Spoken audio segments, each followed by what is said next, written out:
मेरा मुर्शिद सोना सोना सोना मेरा। ਉਹ ਕਹਿੰਦੇ ਦੋ ਪ੍ਰਕਾਰ ਦੇ ਲੋਕ ਜਾਂਦੇ ਆ ਮੁਰਸ਼ਿਦ ਦੇ ਦਰ ਤੇ, ਮੀਰਾ ਦੇ ਦਰ ਤੇ। ਇੱਕ ਉਹ ਜਾਂਦੇ ਐ ਜਿਨ੍ਹਾਂ ਦੇ ਅੰਦਰ ਇਸ਼ਕ ਹੁੰਦਾ ਹੈ, ਜਿਨ੍ਹਾਂ ਅੰਦਰ ਮੁਹੱਬਤ ਹੁੰਦੀ ਹੈ, ਤਾਂ ਦੂਸਰੇ ਉਹ ਜਾਂਦੇ ਐ ਜਿਨ੍ਹਾਂ ਅੰਦਰ ਮੁਹੱਬਤ ਨਹੀਂ ਹੁੰਦੀ, ਇਸ਼ਕ ਨਹੀਂ ਹੁੰਦਾ, ਬਸ ਉਹਨਾਂ ਨੂੰ ਆਪਣੀ ਮੁਰਾਦ ਨਾਲ ਮਤਲਬ ਹੈ ਕਿ ਮੈਨੂੰ ਆਹ ਤਕਲੀਫ ਹੈ, ਮੈਨੂੰ ਆਹ ਦੁੱਖ ਹੈ, ਬਸ ਮੇਰਾ ਮਸਲਾ ਹੱਲ ਹੋਣਾ ਚਾਹੀਦਾ ਹੈ। ਜੇ ਇੱਥੋਂ ਹੱਲ ਨਾ ਹੋਇਆ ਤਾਂ ਕਿਤੇ ਹੋਰ ਕਰਾ ਲੈਣਾ। ਜ਼ਰਾ ਗੌਰ ਕਰਨਾ, ਕਿਉਂਕਿ ਕਈ ਹੁੰਦੇ ਆ ਨਾ ਕਿ ਬਸ ਅਸੀਂ ਤਾਂ ਆਏ ਆ, ਸਾਡੀ ਆ ਮੁਰਾਦ ਪੂਰੀ ਹੋ ਜਾਵੇ, ਸਾਡੀ ਆ ਸੁੱਖਣ ਪੂਰੀ ਹੋ ਜਾਵੇ, ਸਾਡੀ ਆ ਪਰੇਸ਼ਾਨੀ ਦੂਰ ਹੋ ਜਾਵੇ, ਸਾਡੀ ਆ ਤਕਲੀਫ ਦੂਰ ਹੋ ਜਾਵੇ, ਬਸ ਇਹਦੇ ਨਾਲ ਹੀ ਸਾਨੂੰ ਮਤਲਬ ਹੈ, ਸਾਨੂੰ ਉਹਦੇ ਨਾਲ ਕੋਈ ਮਤਲਬ ਨਹੀਂ ਹੈ। ਯਾਨੀ ਦਾਤ ਨਾਲ ਹੀ ਮਤਲਬ ਹੈ, ਦਾਤੇ ਨਾਲ ਸਾਨੂੰ ਕੋਈ ਮਤਲਬ ਨਹੀਂ ਹੈ। ਤਾਂ ਮੀਆਂ ਮੁਹੰਮਦ ਬਖਸ਼ ਦੱਸਦੇ ਹੈ ਕਿ ਭਾਈ ਜਿਹੜੇ ਸਿਰਫ ਮੰਗਣ ਜਾਂਦੇ ਆ ਨਾ, ਉਹ ਸਦਾ ਮੰਗਦੇ ਹੀ ਰਹਿੰਦੇ ਆ, ਪਰ ਜਿਹੜੇ ਮੁਹੱਬਤ ਨਾਲ ਜਾਂਦੇ ਐ, ਇਸ਼ਕ ਨਾਲ ਜਾਂਦੇ ਐ, ਪ੍ਰੇਮ ਨਾਲ ਜਾਂਦੇ ਐ, ਆਸ਼ਿਕ ਬਣ ਕੇ ਜਾਂਦੇ ਐ ਕਿ ਮੈਂ ਮੰਗਣ ਨਹੀਂ ਆਇਆ, ਮੈਂ ਤੇ ਦਰ ਨੂੰ ਮੱਲਣ ਆਇਆ ਹਾਂ। ਮੱਲਣ ਦਾ ਮਤਲਬ ਹੁੰਦਾ ਜਿੱਦਾਂ ਕਹਿੰਦੇ ਆ ਨਾ, ਮੇਰਾ ਸਰ वो सर नहीं है कभी रख दूं या उठा लूं, मेरा सर वो सर नहीं है कभी रख दूं या उठा लूं, सर रख दिया है दर पे आता नहीं उठाना, मुझे रास आ गया है तेरे दर पे सर झुकाना। ये हुण तां रास आ गया मैनू, ये सिर रख दिता तेरे दर ते, ये सिर रख दिता तेरे कदमां च, तां इन्ना आनंद आ गया, इन्ना रस आ गया, इन्ना स्वाद आ गया कि हुण ये सिर उठाण नूं दिल ही नहीं करदा। समझदे हो कि नहीं? इसलिए तां ही तां किहा जांदा है कि असली इबादत तो उही हुंदी है कि जिथे सिर झुकण तो पहला दिल झुक जावे, क्योंकि जे सिर झुकिया पर दिल ही ना झुकिया तो फिर वो कादी इबादत, वो कादा इश्क, वो कादी मुहब्बत, क्योंकि ਉਹਦੇ ਨਾਲ ਤਾਂ ਤਾਰਾਂ ਉਦੋਂ ਹੀ ਜੁੜਨੀਆਂ ਜਦੋਂ ਦਿਲ ਝੁਕਦਾ ਹੈ। ਸਮਝਦੇ ਹੋ ਕਿ ਨਹੀਂ? ਇਸ ਲਈ ਇਹ ਚੈੱਕ ਕਰਨਾ ਹੈ ਆਪਣੇ ਆਪ ਨੂੰ ਕਿ ਅਸੀਂ ਸਿਰਫ ਮੁਰਾਦਾਂ ਵਾਸਤੇ ਆਏ ਹਾਂ ਜਾਂ ਸਾਡੇ ਅੰਦਰ ਪ੍ਰੇਮ ਹੈ, ਸਾਡੇ ਅੰਦਰ ਮੁਹੱਬਤ ਹੈ, ਸਾਡੇ ਅੰਦਰ ਇਸ਼ਕ ਹੈ। ਕਿਉਂਕਿ ਜੋ ਪ੍ਰੇਮ ਲੈ ਕੇ ਜਾਂਦੇ ਹੈ ਤਾਂ ਫਿਰ ਉਹਨਾਂ ਬਾਰੇ ਦੇਖੋ ਮੀਆਂ ਮੁਹੰਮਦ ਬਖਸ਼ ਕੀ ਦੱਸਦੇ ਹੈ ਕਿ ਇੱਕ ਆਸ਼ਿਕ ਇੱਕ ਮੰਗਤਾ ਦੇਖੋ ਮੀਰਾਂ ਦੇ ਦਰ ਚੱਲੇ, ਔਰ ਕੀ ਕਹਿੰਦੇ ਅਗਲੀ ਲਾਈਨ 'ਚ कि मंगते बस मुरादा मंगदे आशिकां ने दर मल्ले, कि मंगते तो बस मुरादा ही मंगते है पर आशिक तो दर ही मल के बह जाते हैं। वो कहते हैं तेतों बिना मेरा हुण है ही कोई नहीं, हुण तू ही है, जिद्दां कहते ना तू ही तू, कि हुण तू अंदर भी है तू बाहर भी है, हुण तां जिधर देखा तू ही तू है। और फिर ਜਿਹੜੇ ਉਹਦੇ ਦਰ ਨੂੰ ਮੱਲ ਕੇ ਬਹਿ ਜਾਂਦੇ ਆ ਉਹਦੇ ਬਾਰੇ ਫਿਰ ਮੀਆਂ ਮੁਹੰਮਦ ਬਖਸ਼ ਅਗਲੀ ਲਾਈਨ 'ਚ ਲਿਖਦੇ ਐ ਕਿ ਜਿਹੜੇ ਬਸ ਮੁਰਾਦਾਂ ਮੰਗਦੇ ਸਦਾ ਉਹ ਮੰਗਦੇ ਰਹਿੰਦੇ, ਜਿਹੜੇ ਸਿਰਫ ਮੁਰਾਦਾਂ ਹੀ ਮੰਗਦੇ ਉਹ ਸਦਾ ਹੀ ਮੰਗਦੇ ਰਹਿੰਦੇ ਐ। ਕਿਉਂਕਿ ਇਹ ਤੁਸੀਂ ਵੀ ਜਾਣਦੇ ਹੋ ਕਿ ਬੰਦੇ ਦੀਆਂ ਮੰਗਾਂ ਕਦੀ ਜਿਹੜੀਆਂ ਹੈ ਨਾ ਖਤਮ ਨਹੀਂ ਹੁੰਦੀਆਂ। ਇੱਕ ਮੰਗ ਪੂਰੀ ਹੁੰਦੀ ਹੈ ਤਾਂ ਬੰਦੇ ਦੀ ਦੂਜੀ ਮੰਗ ਖੜੀ ਹੋ ਜਾਂਦੀ ਹੈ। ਜਿੱਦਾਂ ਅਸੀਂ ਇੱਕ ਸਤਸੰਗ ਦੱਸਿਆ ਸੀ ਕਿ ਅੱਜ ਬੰਦੇ ਦੀਆਂ ਮੰਗਾਂ ਦੀ ਹਾਲਤ ਤਾਂ ਉਹੀ ਹੁੰਦੀ ਹੈ ਕਿ ਗੱਡਾ ਗਡਾਰੀਆ ਕਿਤਨਾ ਕੁ ਭਾਰ, ਇੱਕ ਮੁੱਠੀ ਚੱਕ ਲੈ ਦੂਜੀ ਤਿਆਰ। ਬਚਪਨ 'ਚ ਇੱਕ ਗੇਮ ਖੇਡਦੇ ਹੁੰਦੇ ਸੀ ਨਾ, ਖੇਡੀ ਹੈ ਕਿਸੇ ਨੇ? ਇਹ ਕਿਹਨਾਂ ਕਿਹਨਾਂ ਖੇਡੀ ਹੈ? ਦੇਖੋ ਬਸ ਉਹੀ ਹੈ, ਕਹਿੰਦੇ ਇੱਕ ਮੁੱਠੀ ਚੱਕ ਲੈ ਦੂਜੀ ਤਿਆਰ। ਇੱਕ ਮੁਰਾਦ ਪੂਰੀ ਹੋਈ ਨਹੀਂ ਤਾਂ ਦੂਜੀ ਇੱਛਾ ਖੜੀ ਹੋ ਗਈ, ਦੂਜੀ ਪੂਰੀ ਹੋਈ ਤੀਜੀ ਹੋ ਗਈ, ਤੀਜੀ ਪੂਰੀ ਹੋਈ ਚੌਥੀ ਹੋ ਗਈ। ਯਾਨੀ ਇਨਸਾਨ ਦੀਆਂ ਇੱਛਾਵਾਂ ਇਹ ਤਾਂ ਕਦੀ ਮੁੱਕਦੀਆਂ ਹੀ ਨਹੀਂ। ਇਸ ਲਈ ਮੀਆਂ ਮੁਹੰਮਦ ਬਖਸ਼ ਕਹਿੰਦੇ ਮੰਗਤਾ ਬਣ ਕੇ ਨਾ ਜਾ, ਆਸ਼ਿਕ ਬਣ ਕੇ ਜਾ, ਕਿਉਂਕਿ ਜਿਹੜੇ ਬਸ ਮੁਰਾਦਾਂ ਮੰਗਦੇ ਸਦਾ ਉਹ ਮੰਗਦੇ ਰਹਿੰਦੇ, ਜਿਹੜੇ ਦਰ ਮੀਰਾਂ ਦਾ ਮਲਦੇ ਰੱਬ ਦੇ ਘਰ ਜਾ ਬਹਿੰਦੇ। ਜੇ ਰੱਬ ਦੇ ਘਰ ਬਹਿਣਾ ਹੈ ਨਾ ਤਾਂ ਫਿਰ ਮੁਰਸ਼ਿਦ ਦਾ ਦਰ ਮਲ ਕੇ ਹੀ ਅਸੀਂ ਬਹਿ ਸਕਦੇ ਹਾਂ। ਉਹ ਰੱਬ ਦੇ ਘਰ ਤੱਕ ਮੁਰਸ਼ਿਦ ਦੇ ਦਰਵਾਜ਼ੇ ਤੇ ਪਹੁੰਚ ਕੇ ਹੀ ਰੱਬ ਦੇ ਘਰ ਤੱਕ ਪਹੁੰਚ ਸਕਦੇ ਹਾਂ। ਜੇ ਮੁਰਸ਼ਿਦ ਦਾ ਦਰ ਨਾ ਮਿਲਿਆ ਤਾਂ ਫਿਰ ਜਿੱਦਾਂ ਕਹਿੰਦੇ ਨਾ ਜਿਹਨੂੰ ਮਿਲਿਆ ਦਰ ਉਸ ਮਾਲਿਕ ਦਾ ਉਹਨਾਂ ਹੋਰ ਦੁਆਰੇ ਕੀ ਕਰਨੇ। ਬੋਲੋ ਸਮਝਦੇ ਹੋ ਕਿ ਨਹੀਂ? ਜਿਹਦੀ ਬਾਹ ਮੁਰਸ਼ਿਦ ਨੇ ਫੜ ਲਈ ਜਗ ਕੂੜ ਪਸਾਰੇ ਕੀ ਕਰਨੇ, ਕਿ ਜਿਹਨੂੰ ਮੁਰਸ਼ਿਦ ਦਾ ਦਰ ਮਿਲ ਗਿਆ ਉਹਨੇ ਫਿਰ ਹੋਰ ਦੁਆਰਿਆਂ ਦੀ ਚਿੰਤਾ ਕੀ ਕਰਨੀ। ਔਰ ਜਿਹਨੂੰ ਪਤਾ ਕਿ ਮੇਰੀ ਬਾਹ ਮੇਰੇ ਮੁਰਸ਼ਿਦ ਨੇ ਪਕੜ ਲਈ ਹੈ ਤਾਂ ਹੁਣ ਜਗ ਕੂੜ ਪਸਾਰੇ ਕੀ ਕਰਨੇ। ਹੁਣ ਤਾਂ ਮਿਲ ਗਿਆ ਸਭ ਕੁਝ। ਇੱਥੇ ਸਾਨੂੰ ਇੱਕ ਛੋਟੀ ਜਿਹੀ ਬੜੀ ਪਿਆਰੀ ਇੱਕ ਫਕੀਰਾਂ ਦੇ ਜੀਵਨ ਦੀ ਕਹਾਣੀ ਯਾਦ ਆ ਗਈ। ਜਰਾ ਸਮਝਣਾ, ਇਹ ਇੱਕ ਸ਼ਹਿਰ ਸੀ। ਉਸ ਸ਼ਹਿਰ ਦੇ ਵਿੱਚ ਕੁਝ ਨੌਜਵਾਨ ਸੀ। ਇੱਕ ਨੌਜਵਾਨ ਜਿਹਦਾ ਨਾਮ ਸੀ ਮੁਹੰਮਦ ਬਿਦਾਈਓ। ਨਾਮ ਸੁਣਿਆ ਕਿਸੇ ਨੇ? ਸੁਣਿਆ ਮੁਹੰਮਦ ਬਿਦਾਈਓ? ਨਹੀਂ ਤਾਂ ਆਓ ਥੋੜੀ ਜਿਹੀ ਜਾਣਕਾਰੀ ਦਈਏ ਅੱਜ ਤੁਹਾਨੂੰ ਕਿ ਇਹ ਮੁਹੰਮਦ ਬਿਦਾਈਓ ਔਰ ਉਹਦੇ ਕੁਝ ਦੋਸਤ, ਕਿਉਂਕਿ ਮੁਹੰਮਦ ਬਿਦਾਈਓ ਬਚਪਨ ਤੋਂ ਹੀ ਉਹਨਾਂ ਦੇ ਜੀਵਨ 'ਚ ਬੜੀ ਗਰੀਬੀ ਸੀ। ਜੀਵਨ 'ਚ ਬੜੀ ਗਰੀਬੀ ਸੀ, ਇਸ ਲਈ ਬੜੀ ਕੋਸ਼ਿਸ਼ ਕਰਦੇ ਸੀ। ਜਦੋਂ ਥੋੜਾ ਜਵਾਨ ਹੋਏ, ਸਮਝ ਆਈ, ਤਾਂ ਬੜੀ ਕੋਸ਼ਿਸ਼ ਕਰਦੇ ਸੀ ਕੁਝ ਐਸਾ ਕੀਤਾ ਜਾਵੇ ਕਿ ਸਾਰੀ ਗਰੀਬੀ ਦੂਰ ਹੋ ਜਾਵੇ, ਕਿ ਮੇਰੀ ਮਾਂ ਨੇ ਵੀ ਬੜੀ ਗਰੀਬੀ 'ਚ ਜ਼ਿੰਦਗੀ ਕੱਟੀ ਹੈ, ਕੁਝ ਐਸਾ ਹੋ ਜਾਵੇ ਕਿ ਜੀਵਨ ਦੀ ਸਾਰੀ ਗਰੀਬੀ ਦੂਰ ਹੋ ਜਾਵੇ। ਹੁਣ ਜਦੋਂ ਉਹਨਾਂ ਦੀ ਉਮਰ ਕੋਈ 20-22 ਸਾਲ ਦੀ ਹੋਈ, ਯਾਨੀ ਉਮਰ ਵਧੀ, ਤਾਂ ਇੱਕ ਦਿਨ ਉਹਨਾਂ ਦੇ ਦੋਸਤਾਂ ਨੇ ਸਲਾਹ ਕੀਤੀ ਕਿ ਪਤਾ ਲੱਗਾ ਹੈ ਕਿ ਦੂਰ ਇੱਕ ਪਹਾੜ ਹੈ, ਉਹ ਪਹਾੜ ਦੇ ਪਿੱਛੇ ਸੋਨਾ ਮਿਲਦਾ ਹੈ। ਸੋਨਾ ਯਾਨੀ ਤਲਾਸ਼ ਕਰੋ ਤਾਂ ਸੋਨੇ ਦੇ ਛੋਟੇ ਛੋਟੇ ਟੁਕੜੇ ਮਿਲਦੇ ਹੈ। ਕਿਉਂ ਨਾ ਅਸੀਂ ਇੱਕ ਵਾਰ ਕੋਸ਼ਿਸ਼ ਕਰੀਏ ਔਰ ਜਾ ਕੇ ਉਹ ਪਹਾੜੀ ਤੇ ਅਸੀਂ ਵੀ ਸੋਨਾ ਲੱਭੀਏ। ਜੇ ਕਿਸਮਤ 'ਚ ਹੋਇਆ ਤਾਂ ਸਾਨੂੰ ਵੀ ਸੋਨਾ ਮਿਲ ਜਾਏਗਾ। ਹੁਣ ਇਹ ਨੌਜਵਾਨਾਂ ਨੇ ਪਲੈਨਿੰਗ ਕੀਤੀ, ਤਿਆਰੀ ਕੀਤੀ ਔਰ ਤੁਰ ਪਏ ਸੋਨੇ ਦੀ ਤਲਾਸ਼ 'ਚ। ਕਿ ਜਿੱਧਰ ਪਤਾ ਲੱਗਾ ਸੀ ਕਿ ਫਲਾਨੀ ਜਗ੍ਹਾ ਇੱਕ ਪਹਾੜ ਹੈ, ਉਹ ਪਹਾੜ ਦੇ ਵਿੱਚ ਕਈਆਂ ਨੂੰ ਸੋਨਾ ਮਿਲਿਆ ਹੈ, ਚਲੋ ਅਸੀਂ ਵੀ ਕੋਸ਼ਿਸ਼ ਕਰਦੇ ਹਾਂ, ਜੇ ਸਾਨੂੰ ਵੀ ਸੋਨਾ ਮਿਲ ਜਾਵੇ ਤਾਂ ਸਾਡੀ ਵੀ ਗਰੀਬੀ ਦੂਰ ਹੋ ਜਾਏ। ਇਹ ਸੋਚ ਕੇ ਉਹ ਨੌਜਵਾਨ ਤੁਰ ਪਏ। ਜਦੋਂ ਨੌਜਵਾਨ ਜਾ ਰਹੇ ਹੈ, ਯਾਤਰਾ ਕਰਦੇ ਕਰਦੇ ਇੱਕ ਜਗ੍ਹਾ ਪਹੁੰਚੇ, ਇੱਕ ਮੁਕਾਮ ਤੇ ਪਹੁੰਚੇ, ਤਾਂ ਉੱਥੇ ਇੱਕ ਫਕੀਰ ਦੀ ਕੁਟੀਆ ਸੀ, ਯਾਨੀ ਇੱਕ ਫਕੀਰ ਦੀ ਝੌਂਪੜੀ ਸੀ। ਹੁਣ ਜਦੋਂ ਇਹ ਨੌਜਵਾਨ ਜਾ ਰਹੇ ਹੈ, ਰਸਤੇ 'ਚ ਫਕੀਰ ਦੀ ਝੌਂਪੜੀ ਦੇਖੀ ਤਾਂ ਸੋਚਿਆ ਚਲੋ ਥੋੜੀ ਦੇਰ ਵਾਸਤੇ ਨਾਲੇ ਜਲ ਪਾਣੀ ਪੀ ਲੈਂਦੇ ਆ, ਨਾਲੇ ਫਕੀਰ ਦੀ ਸੋਹਬਤ ਕਰ ਲੈਂਦੇ ਆ, ਫਕੀਰ ਦੀ ਸੰਗਤ ਕਰ ਲੈਂਦੇ ਹਾਂ। ਹੁਣ ਉਹ ਫਕੀਰ ਬੈਠਾ ਸੀ, ਇਹ ਨੌਜਵਾਨ ਵੀ ਕੋਲ ਜਾ ਕੇ ਬਹਿ ਗਏ। ਉਹ ਫਕੀਰ ਨੇ ਇਹਨਾਂ ਨੂੰ ਜਲ ਪਾਣੀ ਪਿਲਾਇਆ ਔਰ ਫਿਰ ਰੱਬ ਦੀਆਂ ਗੱਲਾਂ ਕੀਤੀਆਂ, ਪਰਮਾਤਮਾ ਦੇ ਘਰ ਦੀਆਂ ਗੱਲਾਂ ਕੀਤੀਆਂ, ਕਿਉਂਕਿ ਫਕੀਰ ਜਦ ਵੀ ਜ਼ਿਕਰ ਕਰਦੇ ਆ ਤਾਂ ਆਪਣੇ ਯਾਰ ਦਾ ਹੀ ਕਰਦੇ ਆ। ਸਮਝਦੇ ਹੋ ਕਿ ਨਹੀਂ? ਉਹਨਾਂ ਦੀ ਜ਼ੁਬਾਨ ਤੇ ਤਾਂ ਹਰ ਵੇਲੇ ਆਪਣੇ ਮਹਿਬੂਬ ਦੀ ਗੱਲ ਹੁੰਦੀ ਹੈ। ਹੁਣ ਜਦੋਂ ਨੌਜਵਾਨਾਂ ਨੇ ਉਹ ਜ਼ਿਕਰ ਸੁਣਿਆ, ਉਹ ਫਕੀਰ ਦੀ ਜ਼ੁਬਾਨੋਂ ਜ਼ਿਕਰ ਇਲਾਹੀ ਸੁਣਿਆ, ਤਾਂ ਉਹਨਾਂ ਨੌਜਵਾਨਾਂ 'ਚ ਜੋ ਮੁਹੰਮਦ ਬਿਦਾਈਓ ਸੀ, ਉੱਤੇ ਬੜਾ ਪ੍ਰਭਾਵ ਪਿਆ, ਬੜਾ ਅਸਰ ਪਿਆ ਫਕੀਰ ਦੀ ਚੰਦ ਪਲਾਂ ਦੀ ਸੋਬਤ ਦਾ। ਚੰਦ ਪਲਾਂ ਦੀ ਸੋਬਤ, ਚੰਦ ਪਲਾਂ ਦੀ ਸੋਬਤ ਨੇ ਮੁਹੰਮਦ ਬਿਦਾਈਓ ਦੇ ਅੰਦਰ ਇਸ਼ਕ ਪੈਦਾ ਕਰ ਦਿੱਤਾ ਉਹ ਫਕੀਰ ਵਾਸਤੇ। ਹੁਣ ਜਦੋਂ ਥੋੜੀ ਦੇਰ ਹੋ ਗਈ ਬੈਠਿਆਂ ਨੂੰ, ਤਾਂ ਜਿਹੜੇ ਬਾਕੀ ਨੌਜਵਾਨ ਸੀ ਉਹ ਕਹਿੰਦੇ ਚਲੀਏ ਫਿਰ ਹੁਣ ਅੱਗੇ, ਕਿਉਂਕਿ ਅਸੀਂ ਸੋਨੇ ਦੀ ਤਲਾਸ਼ ਵਿੱਚ ਜਾ ਰਹੇ ਹਾਂ, ਇਸ ਕਰਕੇ ਹੁਣ ਵਿਸ਼ਰਾਮ ਵੀ ਹੋ ਗਿਆ, ਜਲਪਾਨ ਵੀ ਹੋ ਗਿਆ, ਹੁਣ ਚਲੀਏ। ਤਾਂ ਮੁਹੰਮਦ ਬਿਦਾਈਓ ਨੇ ਕਿਹਾ, ਯਾਨੀ ਉਹਨਾਂ ਦੇ ਸਾਥੀ ਨੌਜਵਾਨ ਨੇ ਕਿਹਾ, ਭਾਈ ਮੇਰਾ ਤਾਂ ਦਿਲ ਕਰਦਾ ਮੈਂ ਥੋੜਾ ਸਮਾਂ ਹੋਰ ਇਹਨਾਂ ਫਕੀਰਾਂ ਦੀ ਸੋਹਬਤ ਕਰ ਲਵਾਂ, ਮੇਰਾ ਦਿਲ ਹਾਲੇ ਜਾਣ ਨੂੰ ਨਹੀਂ ਕਰਦਾ, ਕਿਉਂਕਿ ਇਹਨਾਂ ਦੀ ਮਿੱਠੀ ਮਿੱਠੀ ਬਾਣੀ, ਮਿੱਠੇ ਮਿੱਠੇ ਵਚਨ ਮੇਰੇ ਦਿਲ ਨੂੰ ਏਦਾਂ ਪਿਆਰੇ ਲੱਗਦੇ ਐ ਕਿ ਮੇਰਾ ਦਿਲ ਕਰਦਾ ਹਾਲੇ ਥੋੜੇ ਦਿਨ ਮੈਂ ਇਹਨਾਂ ਦੀ ਸੋਹਬਤ ਹੋਰ ਕਰਾਂ। ਤੁਸੀਂ ਏਦਾਂ ਕਰੋ, ਤੁਸੀਂ ਜਾਓ, ਮੈਂ ਆਪ ਹੀ ਪਿੱਛੇ ਆ ਜਾਊਂ, ਤੁਸੀਂ ਜਾਓ, ਮੈਂ ਆਪ ਹੀ 2-4 ਦਿਨਾਂ ਬਾਅਦ ਜਾਂ ਜਦੋਂ ਵੀ ਮੇਰਾ ਦਿਲ ਕਰੇਗਾ ਥੋੜੇ ਦਿਨ ਇਹਨਾਂ ਦੀ ਸੋਹਬਤ ਕਰਕੇ ਮੈਂ ਆਪ ਹੀ ਆ ਜਾਊਂ। ਤਾਂ ਉਹਨੇ ਹੱਥ ਜੋੜੇ ਫਕੀਰ ਨੂੰ ਪੁੱਛਿਆ ਕਿ ਕੀ ਮੈਂ ਕੁਝ ਦਿਨ ਤੁਹਾਡੇ ਕੋਲ ਰੁਕ ਸਕਦਾ ਹਾਂ, ਕਿਉਂਕਿ ਬੜਾ ਦਿਲ ਨੂੰ ਸਕੂਨ ਮਿਲਿਆ ਹੈ।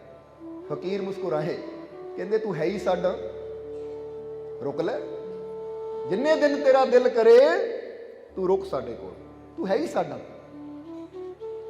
ਹੁਣ ਕਿਹਾ ਜਾਂਦਾ ਹੈ, ਜਿਹੜੇ ਨਾਲ ਦੇ ਨੌਜਵਾਨ ਸੀ ਉਹ ਕਹਿਣ ਲੱਗੇ, ਮੁਹੰਮਦ ਬਿਦਾਈਓ ਤੇਰਾ ਦਿਮਾਗ ਖਰਾਬ ਹੋ ਗਿਆ ਮੁਹੰਮਦ, ਉਹ ਆਏ ਅਸੀਂ ਸੋਨਾ ਲੱਭਣ ਸੀ ਤਾਂ ਤੂੰ ਸੋਨਾ ਛੱਡ ਕੇ ਉਹਨੂੰ ਫਕੀਰ ਦੇ ਕੋਲ ਰਹੇਗਾ ਹੈ।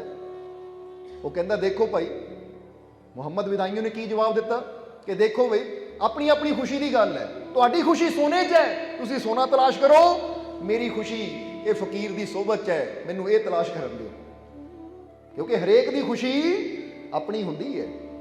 ਤੁਸੀਂ ਦੇਖਦੇ ਹੋ ਨਾ, ਕਿਸੇ ਨੂੰ ਕੋਈ ਚੀਜ਼ ਖਾ ਕੇ ਖੁਸ਼ੀ ਮਿਲਦੀ ਹੈ ਤੇ ਕਿਸੇ ਨੂੰ ਕੋਈ ਚੀਜ਼ ਖਾ ਕੇ ਖੁਸ਼ੀ ਮਿਲਦੀ ਹੈ। ਕਿਸੇ ਨੂੰ ਕਿਤੇ ਬਹਿ ਕੇ ਖੁਸ਼ੀ ਮਿਲਦੀ ਹੈ ਤੇ ਕਿਸੇ ਨੂੰ ਕਿਤੇ ਬਹਿ ਕੇ ਖੁਸ਼ੀ ਮਿਲਦੀ, ਕਿਉਂਕਿ ਹਰੇਕ ਦੀ ਖੁਸ਼ੀ ਉਹਦੇ ਆਪਣੀ ਖੁਸ਼ੀ ਉਹਦੇ ਅੰਦਰ ਹੀ ਹੁੰਦੀ ਹੈ।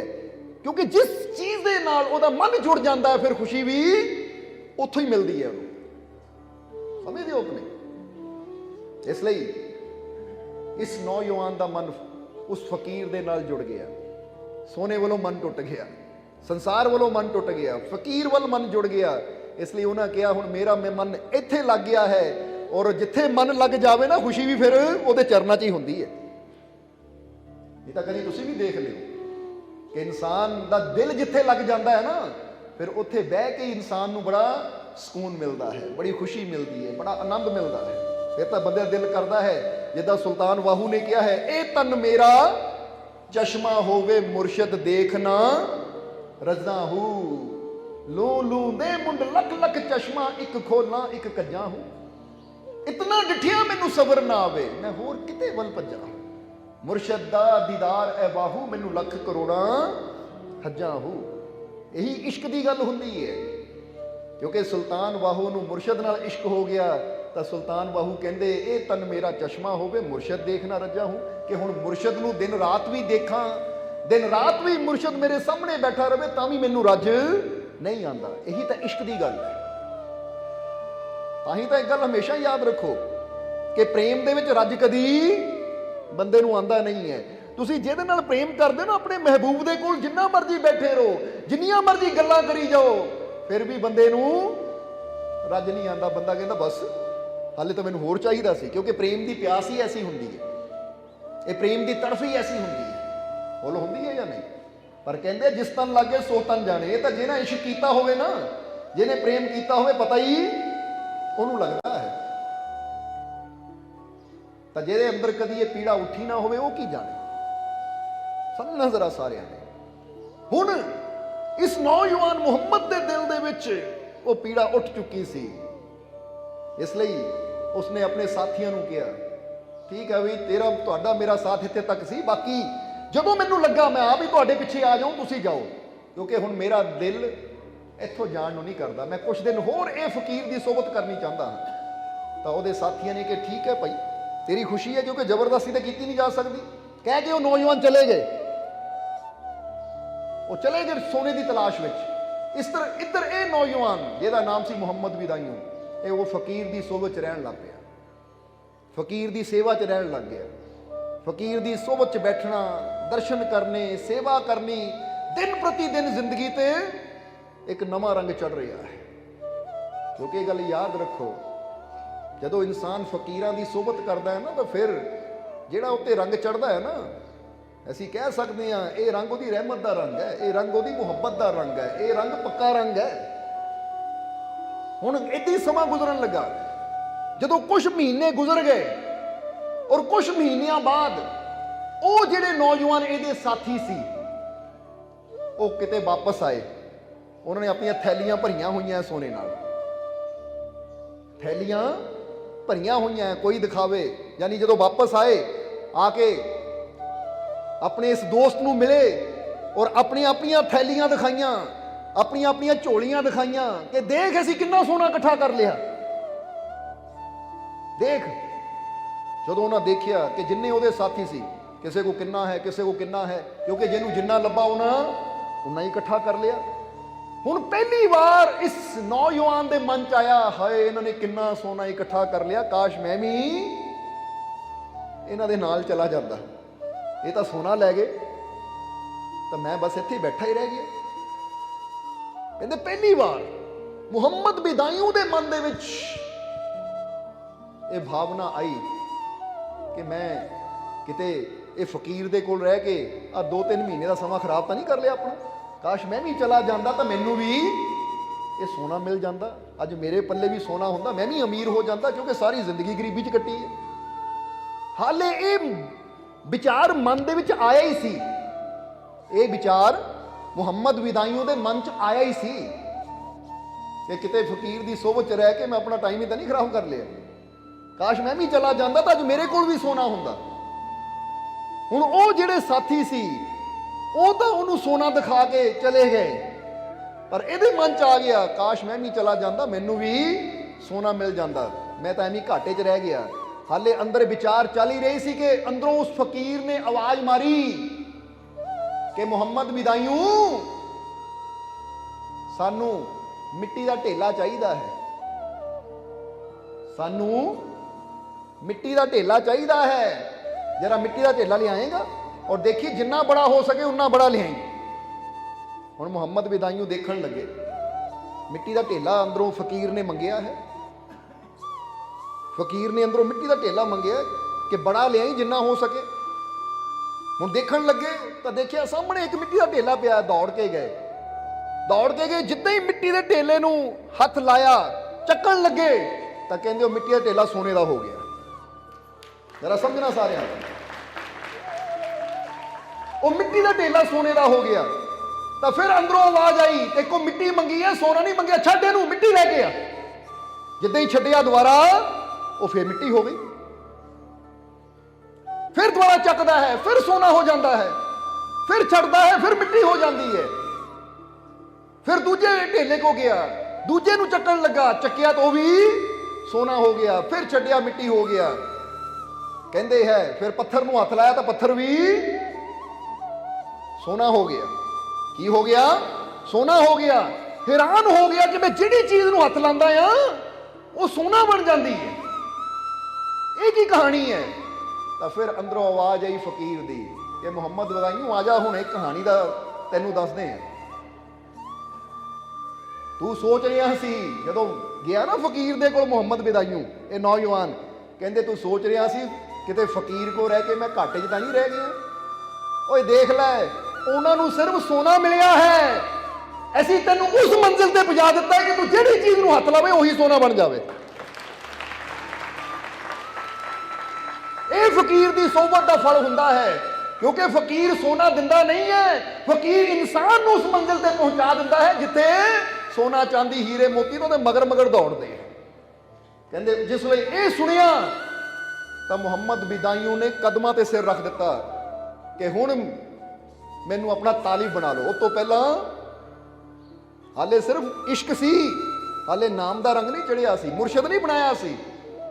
पर जिस वेले ये करामात देखी, ये देखिया कि जे सेवा करन दे नाल ही, इन्हां दे वचन सुनन नाल ही फकीर मैनू उत्थे तक लै गया, तो जे मैनू मुर्शद बना लूँ फिर मैनू कित्थे लै जाएगा। कहंदे फिर चरनां 'च सिर रखिया और नाम की दात लई, कलमा लिया मुर्शद दा, तो फिर वो मुहम्मद बिदाइयों तो हो गए हजरत निजामुद्दीन औलिया। जरा गौर करना। और वो जिहड़े फकीर सी उन्होंने नाम सी बाबा फरीद शक्करगंज, क्योंकि निजामुद्दीन औलिया के गुरु सी बाबा फरीद शक्करगंज। ये बाबा फरीद शक्करगंज और हजरत निजामुद्दीन औलिया की पहली मुलाकात बारे दसिया तुहानूं, क्योंकि हजरत निजामुद्दीन औलिया का नाम तो तुसीं जाणदे ही हो ना, सुनिया कि नहीं? दिल्ली के अंदर दरबार है उन्होंने हजरत निजामुद्दीन औलिया मीर खुसरो, उन्होंने बचपन का नाम सी मुहम्मद बिदाइयों। ताही तुहानूं कहा कि मुहम्मद बिदाइयों का नाम सुनिया कि नहीं, पर निजामुद्दीन औलिया सारे ने सुनिया। हुण फकीरां दी सोबत विच बह के, फकीरां दी संगत विच बह के इंसान नूं किहड़ियां मंजिलां मिलदियां है, ये बंदे नूं भी नहीं पता लगदा। क्योंकि जदों इंसान फकीरां गुरुआं रहबरां संतां दा संग करदा है तो शरीर बेशक उहदा इत्थे ही नजर आंदा है, पर आत्मिक तौर ते, रूहानी तौर ते उहदे दर्जे बुलंद हुंदे चले जांदे हैं। ताही तां मुहम्मद बख्श कहंदे है कि जेड़ा बस मुरादा मंगे सदा वो मंगदा रहिंदा, जेड़ा दर मुर्शद दा मल्ले रब दे घर जा बहिंदा। हुण जरा देखो, निजामुद्दीन औलिया ने मुर्शद दा दर ही मल्लिया सी कि मैनू इत्थे ही रहण दिओ भाई, हुण मेरा अगे जाण नूं दिल नहीं करदा। तो जिसले उन्हें मुर्शद का दर मल लिया, मुर्शद के दर ते सिर रख दिता, फिर छड्डिया नहीं मुर्शद के दर नूं, तो देखो फिर मुर्शद ने भी रब के घर बिठा दिता, रब के घर जा बहिंदा। इसलिए निजामुद्दीन औलिया नूं महबूबे इलाही भी कहा जाता है, समझते हो कि नहीं? महबूबे इलाही। सो इनू कहंदे इश्क। इसलिए कहा जाता है कि आशिक होना बहुत बड़ी गल है। अज तो हर कोई अपने आप को आशिक ही कहाई जाता है, ਛੇੜੋ ਨਾ ਮੈਨੂੰ, ਮੈਂ ਸੱਚਾ ਆਸ਼ਿਕ ਹਾਂ। ਬੋਲੋ ਸਮਝਦੇ ਹੋ ਨਹੀਂ? ਜਿਹਨੂੰ ਪੁੱਛ ਲੋ ਉਹ ਭਾਈ ਅਸੀਂ ਆਸ਼ਿਕ ਹਾਂ। ਆਸ਼ਿਕ ਸਿਰਫ ਜਵਾਨ ਨਾਲ ਨਹੀਂ ਹੁੰਦੇ। ਆਸ਼ਿਕ ਬਣਨ ਦੀ ਖਾਤਰ ਤਾਂ ਆਪਣਾ ਆਪ ਮਿਟਾਣਾ ਪੈਂਦਾ ਹੈ, ਆਪਣਾ ਆਪ ਗਵਾਉਣਾ ਪੈਂਦਾ ਹੈ, ਆਪਣੇ ਆਪ ਨੂੰ ਕੁਰਬਾਨ ਕਰਨਾ ਪੈਂਦਾ ਹੈ। ਜਿੱਦਾਂ ਕਈ ਵਾਰ ਦੱਸੀਦਾ ਨਾ, ਆਪਣਾ ਆਪ ਗਵਾਈਏ ਤਾਂ ਸ਼ੋ ਪਾਈਏ।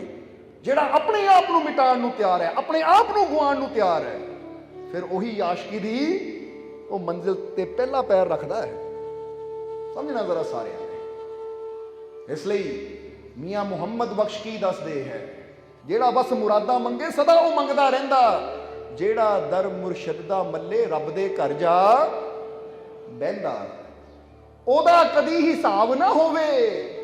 ਮੁਰਸ਼ਦ ਜਿਸ ਦਾ ਜਾਮਨ, ਜਾਮਨ ਪਤਾ ਕਿਹਨੂੰ ਕਹਿ ਦਿੰਦੇ ਆ?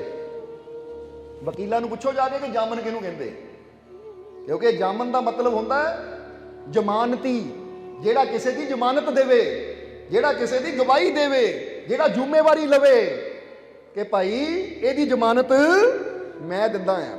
ਤਾਂ ਫਿਰ ਜੱਜ ਕਹਿੰਦੇ ਆ ਉਹ ਅਪਰਾਧੀ ਨੂੰ ਬਰੀ ਕਰ ਦਿੰਦਾ ਹੈ ਕਿ ਲੈ ਵੀ ਇਹਦਾ ਜਾਮਨ ਜੇ ਇਦਾਂ ਦਾ ਹੈ ਤਾਂ ਫਿਰ ਇਹਨੂੰ ਕਰ ਦਿਓ ਬਰੀ, ਦੇ ਦਿਓ ਜ਼ਮਾਨਤ ਇਹਦੀ।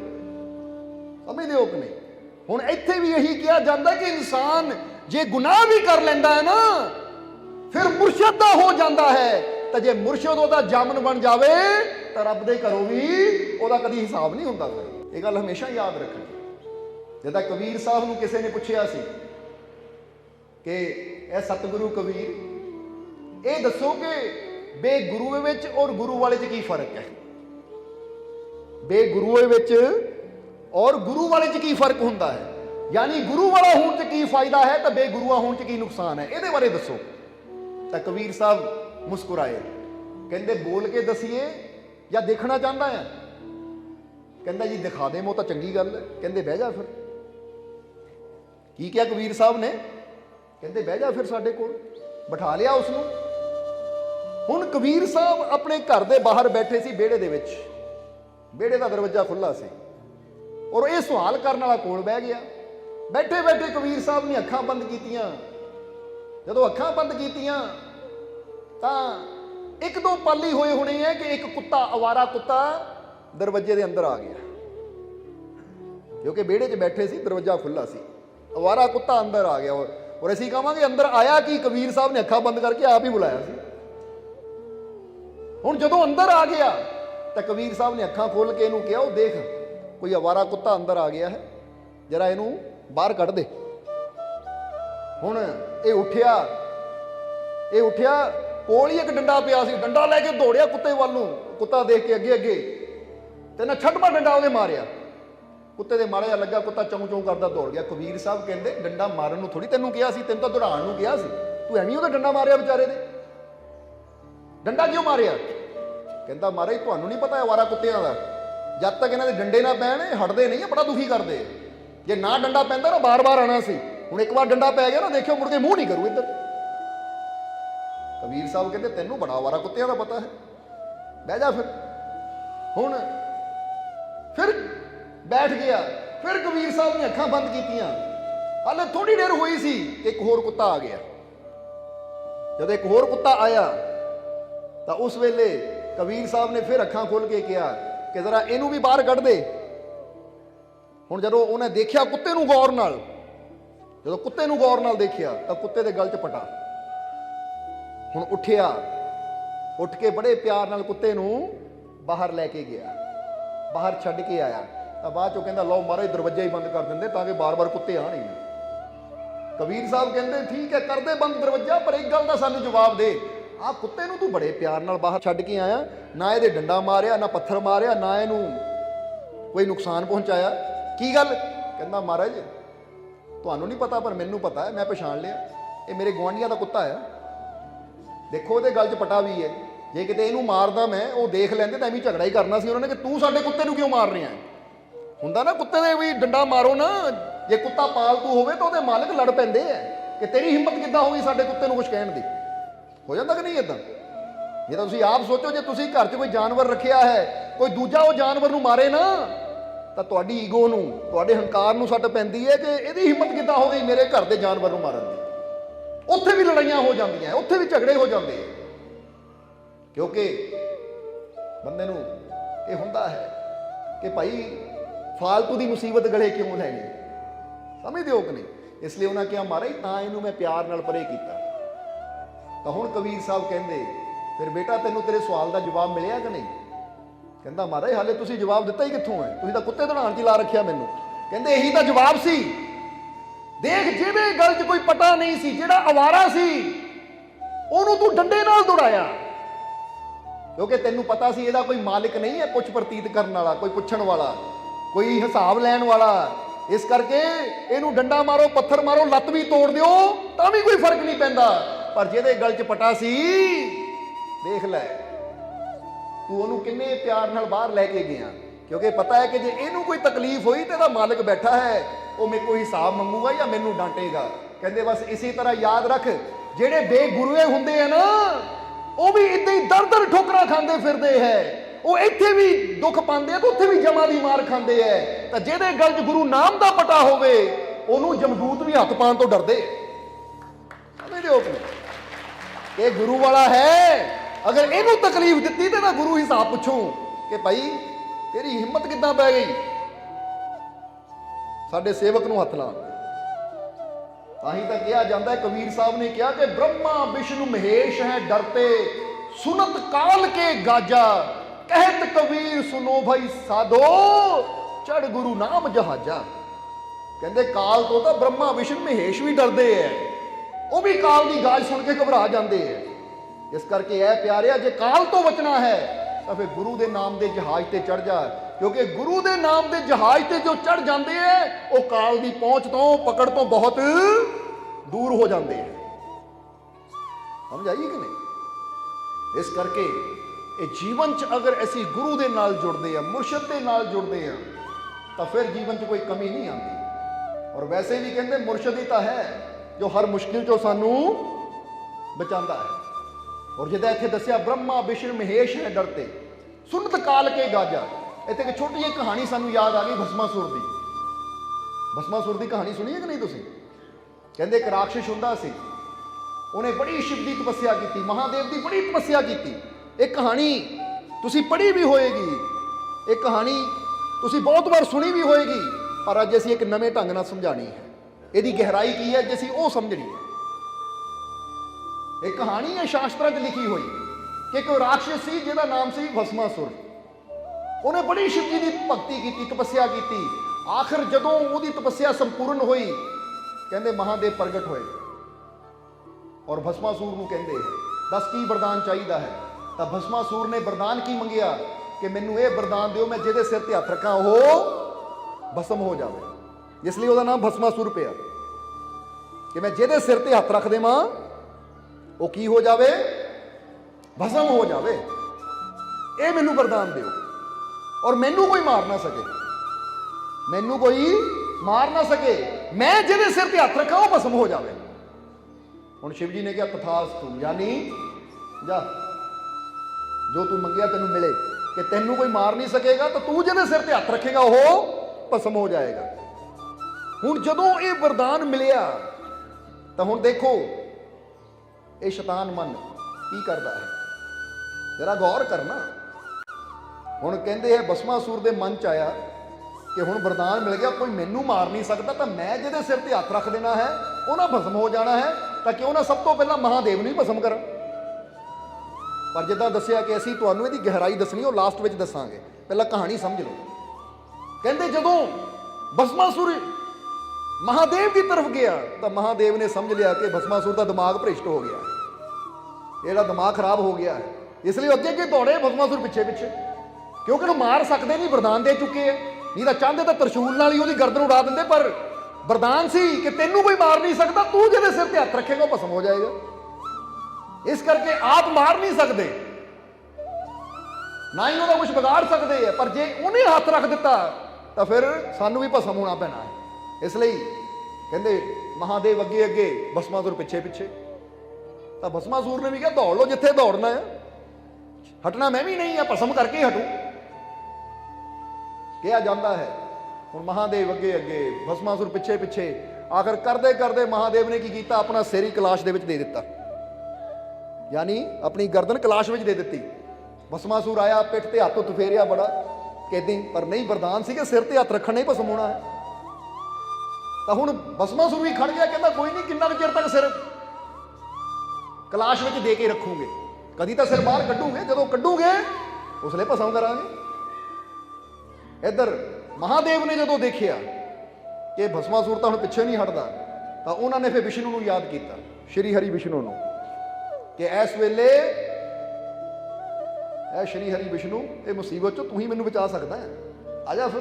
ਕਹਿੰਦੇ ਉਸ ਵੇਲੇ ਵਿਸ਼ਨੂੰ ਆਏ, ਆ ਕੇ ਸਾਰੀ ਸਿਚੁਏਸ਼ਨ ਨੂੰ ਸਮਝਿਆ, ਤਾਂ ਫਿਰ ਵਿਸ਼ਨੂੰ ਨੇ ਕੀ ਕੀਤਾ, ਉਸ ਲਈ ਇੱਕ ਮੋਹਣੀ ਰੂਪ ਬਣਾਇਆ। ਕਿਹੜਾ ਰੂਪ ਬਣਾਇਆ? ਮੋਹਣੀ ਰੂਪ ਬਣਾਇਆ। ਔਰ ਮੋਹਣੀ ਰੂਪ ਬਣਾ ਕੇ ਜਿੱਥੇ ਭਸਮਾਸੁਰ ਖੜਾ ਇੰਤਜ਼ਾਰ ਕਰ ਰਿਹਾ ਸੀ ਕਿ ਕਦੋਂ ਮਹਾਦੇਵ ਆਪਣਾ ਸਿਰ ਬਾਹਰ ਕੱਢਣਗੇ ਤਾਂ ਮੈਂ ਭਸਮ ਕਰੂੰ ਇਹਨਾਂ ਨੂੰ, ਹੁਣ ਉੱਥੇ ਜਦੋਂ ਪੈਰਾਂ 'ਚ ਪਾਇਲ ਹੈ, ਛਮ ਛਮ ਕਰਦੇ, ਮੋਹਣੀ ਰੂਪ, ਬੜਾ ਸੋਹਣਾ ਰੂਪ ਬਣਾਇਆ, ਛਮ ਛਮ ਕਰਦੇ ਜਦੋਂ ਭਸਮਾਸੁਰ ਦੇ ਸਾਹਮਣੇ ਗਏ ਤਾਂ ਭਸਮਾਸੁਰ ਮੋਹਿਤ ਹੋ ਗਿਆ। ਯਾਨੀ ਮੋਹਿਤ ਹੋਣ ਦਾ ਮਤਲਬ ਉਹਦੇ ਮਨ 'ਚ ਭਾਵਨਾ ਆ ਗਈ ਕਿ ਇੰਨੀ ਸੁੰਦਰ ਇਸਤਰੀ, ਇਹ ਕੌਣ ਹੈ ਮੋਹਣੀ, ਕਾਸ਼ ਇਹ ਮੇਰੀ ਰਾਣੀ ਬਣ ਜਾਵੇ, ਮੈਨੂੰ ਮਿਲ ਜਾਵੇ। ਹੁਣ ਕਹਿੰਦੇ ਭੁੱਲ ਗਿਆ ਭਸਮਾਸੁਰ ਕਿ ਮੈਂ ਇੱਥੇ ਕਾਹਦੇ ਵਾਸਤੇ ਖੜਾ ਆ, ਮੈਂ ਤਾਂ ਮਹਾਦੇਵ ਨੂੰ ਭਸਮ ਕਰਨ ਵਾਸਤੇ ਇੰਤਜ਼ਾਰ ਕਰ ਰਿਹਾ ਹਾਂ। ਹੁਣ ਮੋਹਣੀ ਨੂੰ ਦੇਖਿਆ ਤਾਂ ਮੋਹਣੀ ਦੀ ਤਰਫ ਆਕਰਸ਼ਿਤ ਹੋ ਕੇ ਉੱਧਰ ਗਿਆ। ਤਾਂ ਉਸ ਵੇਲੇ ਚਲਦੇ ਚਲਦੇ ਵਿਸ਼ਨੂੰ ਨੂੰ ਥੋੜਾ ਦੂਰ ਲੈ ਆਏ, ਤਾਂ ਫਿਰ ਪੁੱਛਿਆ ਕਿ ਤੂੰ ਮੇਰੇ ਪਿੱਛੇ ਕਿਉਂ ਆ ਰਿਹਾ ਹੈ, ਆਪਣੀ ਅਦਾ ਨਾਲ ਪੁੱਛਿਆ ਉਸ ਰਾਖਸ਼ ਨੂੰ। ਤਾਂ ਉਸ ਲਈ ਉਹਨਾਂ ਕਿਹਾ ਕਿ ਮੈਂ ਇਸ ਸੰਸਾਰ ਦਾ ਸਭ ਤੋਂ ਸ਼ਕਤੀਸ਼ਾਲੀ ਹਾਂ, ਅਗਰ ਤੂੰ ਮੇਰੀ ਰਾਣੀ ਬਣ ਜਾਵੇ ਤਾਂ ਤੈਨੂੰ ਸਾਰੀ ਜ਼ਿੰਦਗੀ ਕਿਸੇ ਦਾ ਡਰ ਨਹੀਂ ਰਹਿ ਜਾਏਗਾ, ਕਿਸੇ ਦੀ ਫਿਕਰ ਨਹੀਂ ਰਹਿ ਜਾਏਗੀ, ਕਿਉਂਕਿ ਮੈਨੂੰ ਵਰਦਾਨ ਮਿਲ ਚੁੱਕਾ ਹੈ ਕਿ ਕੋਈ ਮੈਨੂੰ ਮਾਰ ਨਹੀਂ ਸਕਦਾ, ਤਾਂ ਮੈਂ ਜਿਹਦੇ ਸਿਰ ਤੇ ਹੱਥ ਰੱਖ ਦੂੰ ਉਹ ਭਸਮ ਹੋ ਜਾਊ। ਸੋਚ ਮੇਰੇ ਤੋਂ ਜ਼ਿਆਦਾ ਤਾਕਤਵਰ ਤੈਨੂੰ ਹੋਰ ਵਰ ਕਿੱਥੋਂ ਮਿਲਣਾ ਹੈ।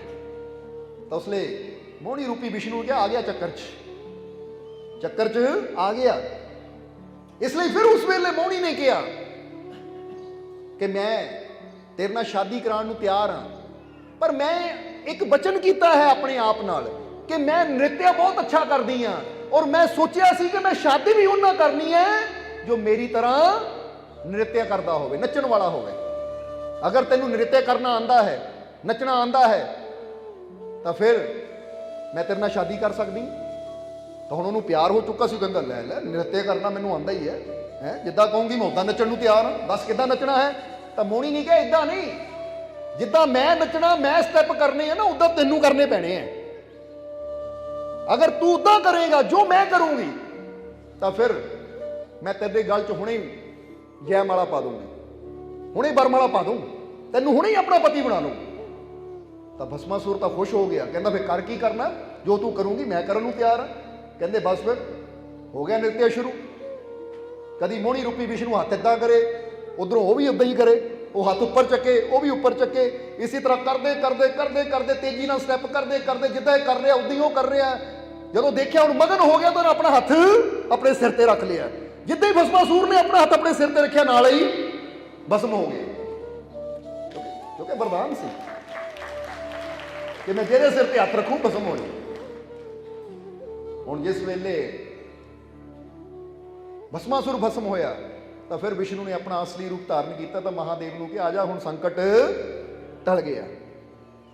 ਹੁਣ ਕਹਾਣੀ ਸਮਝ ਲਈ ਤੁਸੀਂ, ਪਰ ਇਹਦੀ ਗਹਿਰਾਈ ਨੂੰ ਥੋੜਾ ਸਮਝੀਏ, ਗਹਿਰਾਈ ਨੂੰ ਸਮਝੀਏ ਅਸੀਂ। ਭਸਮਾਸੁਰ ਕੀ, ਭਸਮਾਸੁਰ ਕੌਣ?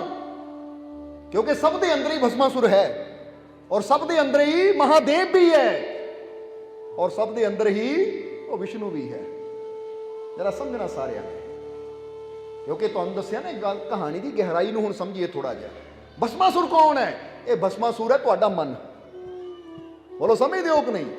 ਹੁਣ ਜਿੱਦਾਂ ਭਸਮਾਸੁਰ ਨੂੰ ਵਰਦਾਨ ਦੇਣ ਵਾਲਾ ਕੌਣ ਸੀ? ਸ਼ਿਵ ਜੀ। ਸ਼ਿਵ ਜੀ ਯਾਨੀ ਉਹ ਵਿਸ਼ਵਾਸ, ਕਿਉਂਕਿ ਜਦੋਂ ਇਹ ਮਨ ਵਿਸ਼ਵਾਸ ਨਾਲ ਜੁੜ ਜਾਂਦਾ ਹੈ ਤਾਂ ਇਹਨੂੰ ਹਰ ਉਹ ਚੀਜ਼ ਮਿਲ ਜਾਂਦੀ ਹੈ ਜੋ ਇਹ ਹਾਸਲ ਕਰਨੀ ਚਾਹੁੰਦਾ ਹੈ। ਪਰ ਜਦੋਂ ਇਹ ਮਨ ਦੁਨੀਆ ਦੇ ਪਿੱਛੇ ਲੱਗ ਜਾਂਦਾ, ਯਾਨੀ ਕਹਿਣ ਦਾ ਮਤਲਬ, ਕਹਿੰਦੇ ਨਾ ਬੰਦੇ ਦਾ ਮਨ, ਮਾਈਂਡ ਖਰਾਬ ਹੋ ਗਿਆ, ਤਾਂ ਫਿਰ ਇਹ ਮਨ ਜਿਹੜਾ ਵਰਦਾਨ ਦੇਣ ਵਾਲਾ, ਖੁਸ਼ੀਆਂ ਦੇਣ ਵਾਲਾ ਉਹ ਵਿਸ਼ਵਾਸ ਹੈ, ਇਹ ਉਹਨੂੰ ਹੀ ਭਸਮ ਕਰਨ ਦੇ ਪਿੱਛੇ ਲੱਗ ਪੈਂਦਾ ਹੈ। ਯਾਨੀ ਆਪਣੇ ਹੱਥੀਂ ਆਪਣੀਆਂ ਖੁਸ਼ੀਆਂ ਨੂੰ, ਆਪਣੇ ਵਿਸ਼ਵਾਸ ਨੂੰ ਨਸ਼ਟ ਕਰਨ 'ਚ ਬੰਦਾ ਤੁਰ ਪੈਂਦਾ ਹੈ। ਇਹ ਯਾਦ ਰੱਖਣਾ ਤੁਸੀਂ। ਕਿਉਂਕਿ ਜਦੋਂ ਸ਼ੰਕਾ ਆਣੀ ਸ਼ੁਰੂ ਹੁੰਦੀ ਹੈ ਨਾ, ਤਾਂ ਫਿਰ ਅਸੀਂ ਕੀ ਕਰਦੇ ਹਾਂ ਕਿ ਜਦੋਂ ਸਾਡਾ ਮਨ ਸ਼ੰਕਾਵਾਂ ਨਾਲ ਭਰਨਾ ਸ਼ੁਰੂ ਹੋ ਜਾਂਦਾ ਹੈ, ਤਾਂ ਅਸੀਂ ਉਸ ਵਿਸ਼ਵਾਸ ਨੂੰ ਭਸਮ ਕਰ ਰਹੇ ਹਾਂ ਜਿਸ ਵਿਸ਼ਵਾਸ ਨੇ ਸਾਨੂੰ ਸਾਰੀਆਂ ਖੁਸ਼ੀਆਂ ਤੱਕ ਲੈ ਕੇ ਜਾਣਾ ਹੈ। ਤਾਂ ਹੀ ਕਹਿੰਦੇ ਹੈ ਕਿ ਸ਼ੰਕਾ ਤੇ ਸ਼ੰਕਾ ਕਰੋ, ਪਰ ਵਿਸ਼ਵਾਸ ਤੇ ਕਦੀ ਸ਼ੰਕਾ ਨਾ ਕਰੋ। ਪਰ ਤੁਸੀਂ ਕਦੀ ਗੌਰ ਕਰਨਾ, ਇਨਸਾਨ ਜਿਹੜਾ ਹੈ ਨਾ ਰੱਬ ਤੇ ਸ਼ੰਕਾ ਕਰ ਲੇਗਾ, ਬੁਰਾਈ ਤੇ ਕਦੀ ਸ਼ੰਕਾ ਨਹੀਂ ਕਰੇਗਾ। ਬੋਲੋ ਸਮਝਦੇ ਹੋ ਕਿ ਨਹੀਂ? ਇਹ ਬੰਦਾ ਸੋਚ ਲੇਗਾ ਕਿ ਪਤਾ ਨਹੀਂ ਰੱਬ ਹੈ ਜਾਂ ਨਹੀਂ, ਪਰ ਕਦੀ ਇਹ ਨਹੀਂ ਸੋਚੇਗਾ ਆ ਮੈਂ ਭੂਤਾਂ ਨੂੰ ਮੰਨਦਾ ਆ, ਪ੍ਰੇਤਾਂ ਨੂੰ ਮੰਨਦਾ, ਜਾਦੂ ਟੂਣਿਆਂ ਨੂੰ ਮੰਨਦਾ, ਇਹ ਹੁੰਦੇ ਵੀ ਹੈ ਜਾਂ ਨਹੀਂ। ਬੁਰਾਈ ਤੇ ਬੰਦਾ ਸ਼ੰਕਾ ਨਹੀਂ ਕਰਦਾ। ਜਿੱਤੇ ਸ਼ੰਕਾ ਹੋਣੀ ਚਾਹੀਦੀ ਹੈ ਉੱਤੇ ਕਦੀ ਅਸੀਂ ਸ਼ੰਕਾ ਕਰਦੇ ਨਹੀਂ ਹੈ, ਤਾਂ ਜਿਹਦੇ ਤੇ ਹੁਣੇ ਹੀ ਅਟੂਟ ਵਿਸ਼ਵਾਸ ਚਾਹੀਦਾ ਹੈ ਉੱਤੇ ਅਸੀਂ ਤਰ੍ਹਾਂ ਤਰ੍ਹਾਂ ਦੇ ਸਵਾਲ ਖੜੇ ਕਰ ਦਿੰਦੇ ਹਾਂ ਕਿ ਪਤਾ ਨਹੀਂ ਰੱਬ ਦੀ ਰਹਿਮਤ ਹੁੰਦੀ ਵੀ ਹੈ ਜਾਂ ਨਹੀਂ, ਪਤਾ ਨਹੀਂ ਇਹ ਫਕੀਰ ਸੱਚੇ ਹੁੰਦੇ ਵੀ ਹੈ ਜਾਂ ਨਹੀਂ, ਪਤਾ ਨਹੀਂ ਪ੍ਰਭੂ ਦੀ ਕਿਰਪਾ ਹੁੰਦੀ ਵੀ ਹੈ ਜਾਂ ਨਹੀਂ। ਕਿਰਪਾ ਦੇ ਸਵਾਲ ਤਾਂ ਜ਼ਰਾ ਗੌਰ ਕਰਨਾ। ਬੁਰਾਈ ਤੇ ਜਿੱਦਾਂ ਕਿਹਾ ਜਾਂਦਾ ਨਾ, ਰਬੀਆ ਬਸਰੀ ਇੱਕ ਦਿਨ ਬੈਠੀ ਹੋਈ ਸੀ ਤਾਂ ਹਸਨ ਫਕੀਰ ਨੇ ਗੱਲਾਂ ਗੱਲਾਂ 'ਚ ਸ਼ੈਤਾਨ ਦਾ ਨਾਮ ਲਿਆ, ਤਾਂ ਉਸਨੇ ਰਬੀਆ ਬਸਰੀ ਨੇ ਕਿਹਾ ਇਹ ਸ਼ੈਤਾਨ ਕੌਣ ਹੁੰਦਾ ਹੈ? ਜ਼ਰਾ ਗੌਰ ਕਰਨਾ, ਗੱਲ ਆਸ਼ਕਾਂ ਦੀ ਦੱਸਣ ਲੱਗੇ ਆ, ਕਿਉਂਕਿ ਤੁਸੀਂ ਵੀ ਆਸ਼ਕ ਹੀ ਹੋ ਕਿ ਨਹੀਂ? ਪਹਿਲਾਂ ਤਾਂ ਦੱਸ ਦਿਓ, ਮੰਗਤੇ ਹੋ ਕਿ ਆਸ਼ਿਕ? ਜਵਾਬ ਨਹੀਂ ਆਇਆ। ਅੱਛਾ, ਜਿਹੜੇ ਮੰਗਤੇ ਹੋ ਹੱਥ ਖੜਾ ਕਰੋ ਪਹਿਲਾਂ। ਮੰਗਤੇ ਕੌਣ? ਮੰਗਣ ਵਾਲੇ। ਅੱਛਾ, ਤੁਸੀਂ ਮੰਗਣੇ ਆਏ ਹੋ। ਆਸ਼ਿਕ ਕੌਣ ਹੈ? ਆਸ਼ਿਕ ਹੱਥ ਖੜਾ ਕਰੋ ਫਿਰ। ਆਸ਼ਿਕ ਕੌਣ ਹੈ ਪਤਾ ਲੱਗੇ ਕਿ ਇੱਥੇ ਸਾਡੇ ਆਸ਼ਿਕ ਕਿੰਨੇ ਬੈਠੇ ਆ, ਉਸ ਮਾਲਿਕ ਨਾਲ ਪਿਆਰ ਕਰਨ ਵਾਲੇ ਕਿੰਨੇ ਕੁ ਬੈਠੇ ਆ। ਬਹੁਤ ਅੱਛੀ ਗੱਲ। ਹੁਣ ਆਸ਼ਕਾਂ ਦੀ ਗੱਲ ਸੁਣ ਲਓ। ਰਬੀਆ ਬਸਰੀ ਇੰਨਾ ਇਸ਼ਕ ਕਰਦੀ ਸੀ ਆਪਣੇ ਮਾਲਿਕ ਦੇ ਨਾਲ, ਪਰਮਾਤਮਾ ਦੇ ਨਾਲ, ਕਿ ਇੱਕ ਦਿਨ ਹਸਨ ਫਕੀਰ ਬੈਠੇ ਬੈਠੇ ਗੱਲ ਕਰਨ ਲੱਗ ਪਿਆ, ਨਾਮ ਲੈਤਾ ਸ਼ੈਤਾਨ ਦਾ। ਕਿਹਦਾ ਨਾਮ ਲੈ ਦਿੱਤਾ? ਸ਼ੈਤਾਨ ਦਾ। ਤਾਂ ਉਸ ਵੇਲੇ ਰਬੀਆ ਪੁੱਛਣ ਲੱਗੀ, ਹਸਨ ਇਹ ਸ਼ੈਤਾਨ ਕੌਣ ਹੈ? ਇਹ ਸ਼ੈਤਾਨ ਕੌਣ ਹੈ? ਤਾਂ ਹਸਨ ਕਹਿੰਦਾ ਕਮਾਲ ਦੀ ਗੱਲ ਹੈ ਰਬੀਆ, ਤੂੰ ਕਿੱਦਾਂ ਦੀ ਫਕੀਰ ਹੈ, ਤੈਨੂੰ ਸ਼ੈਤਾਨ ਦਾ ਹੀ ਨਹੀਂ ਪਤਾ? ਤੂੰ ਕਦੀ ਸ਼ੈਤਾਨ ਦਾ ਨਾਮ ਹੀ ਨਹੀਂ ਸੁਣਿਆ?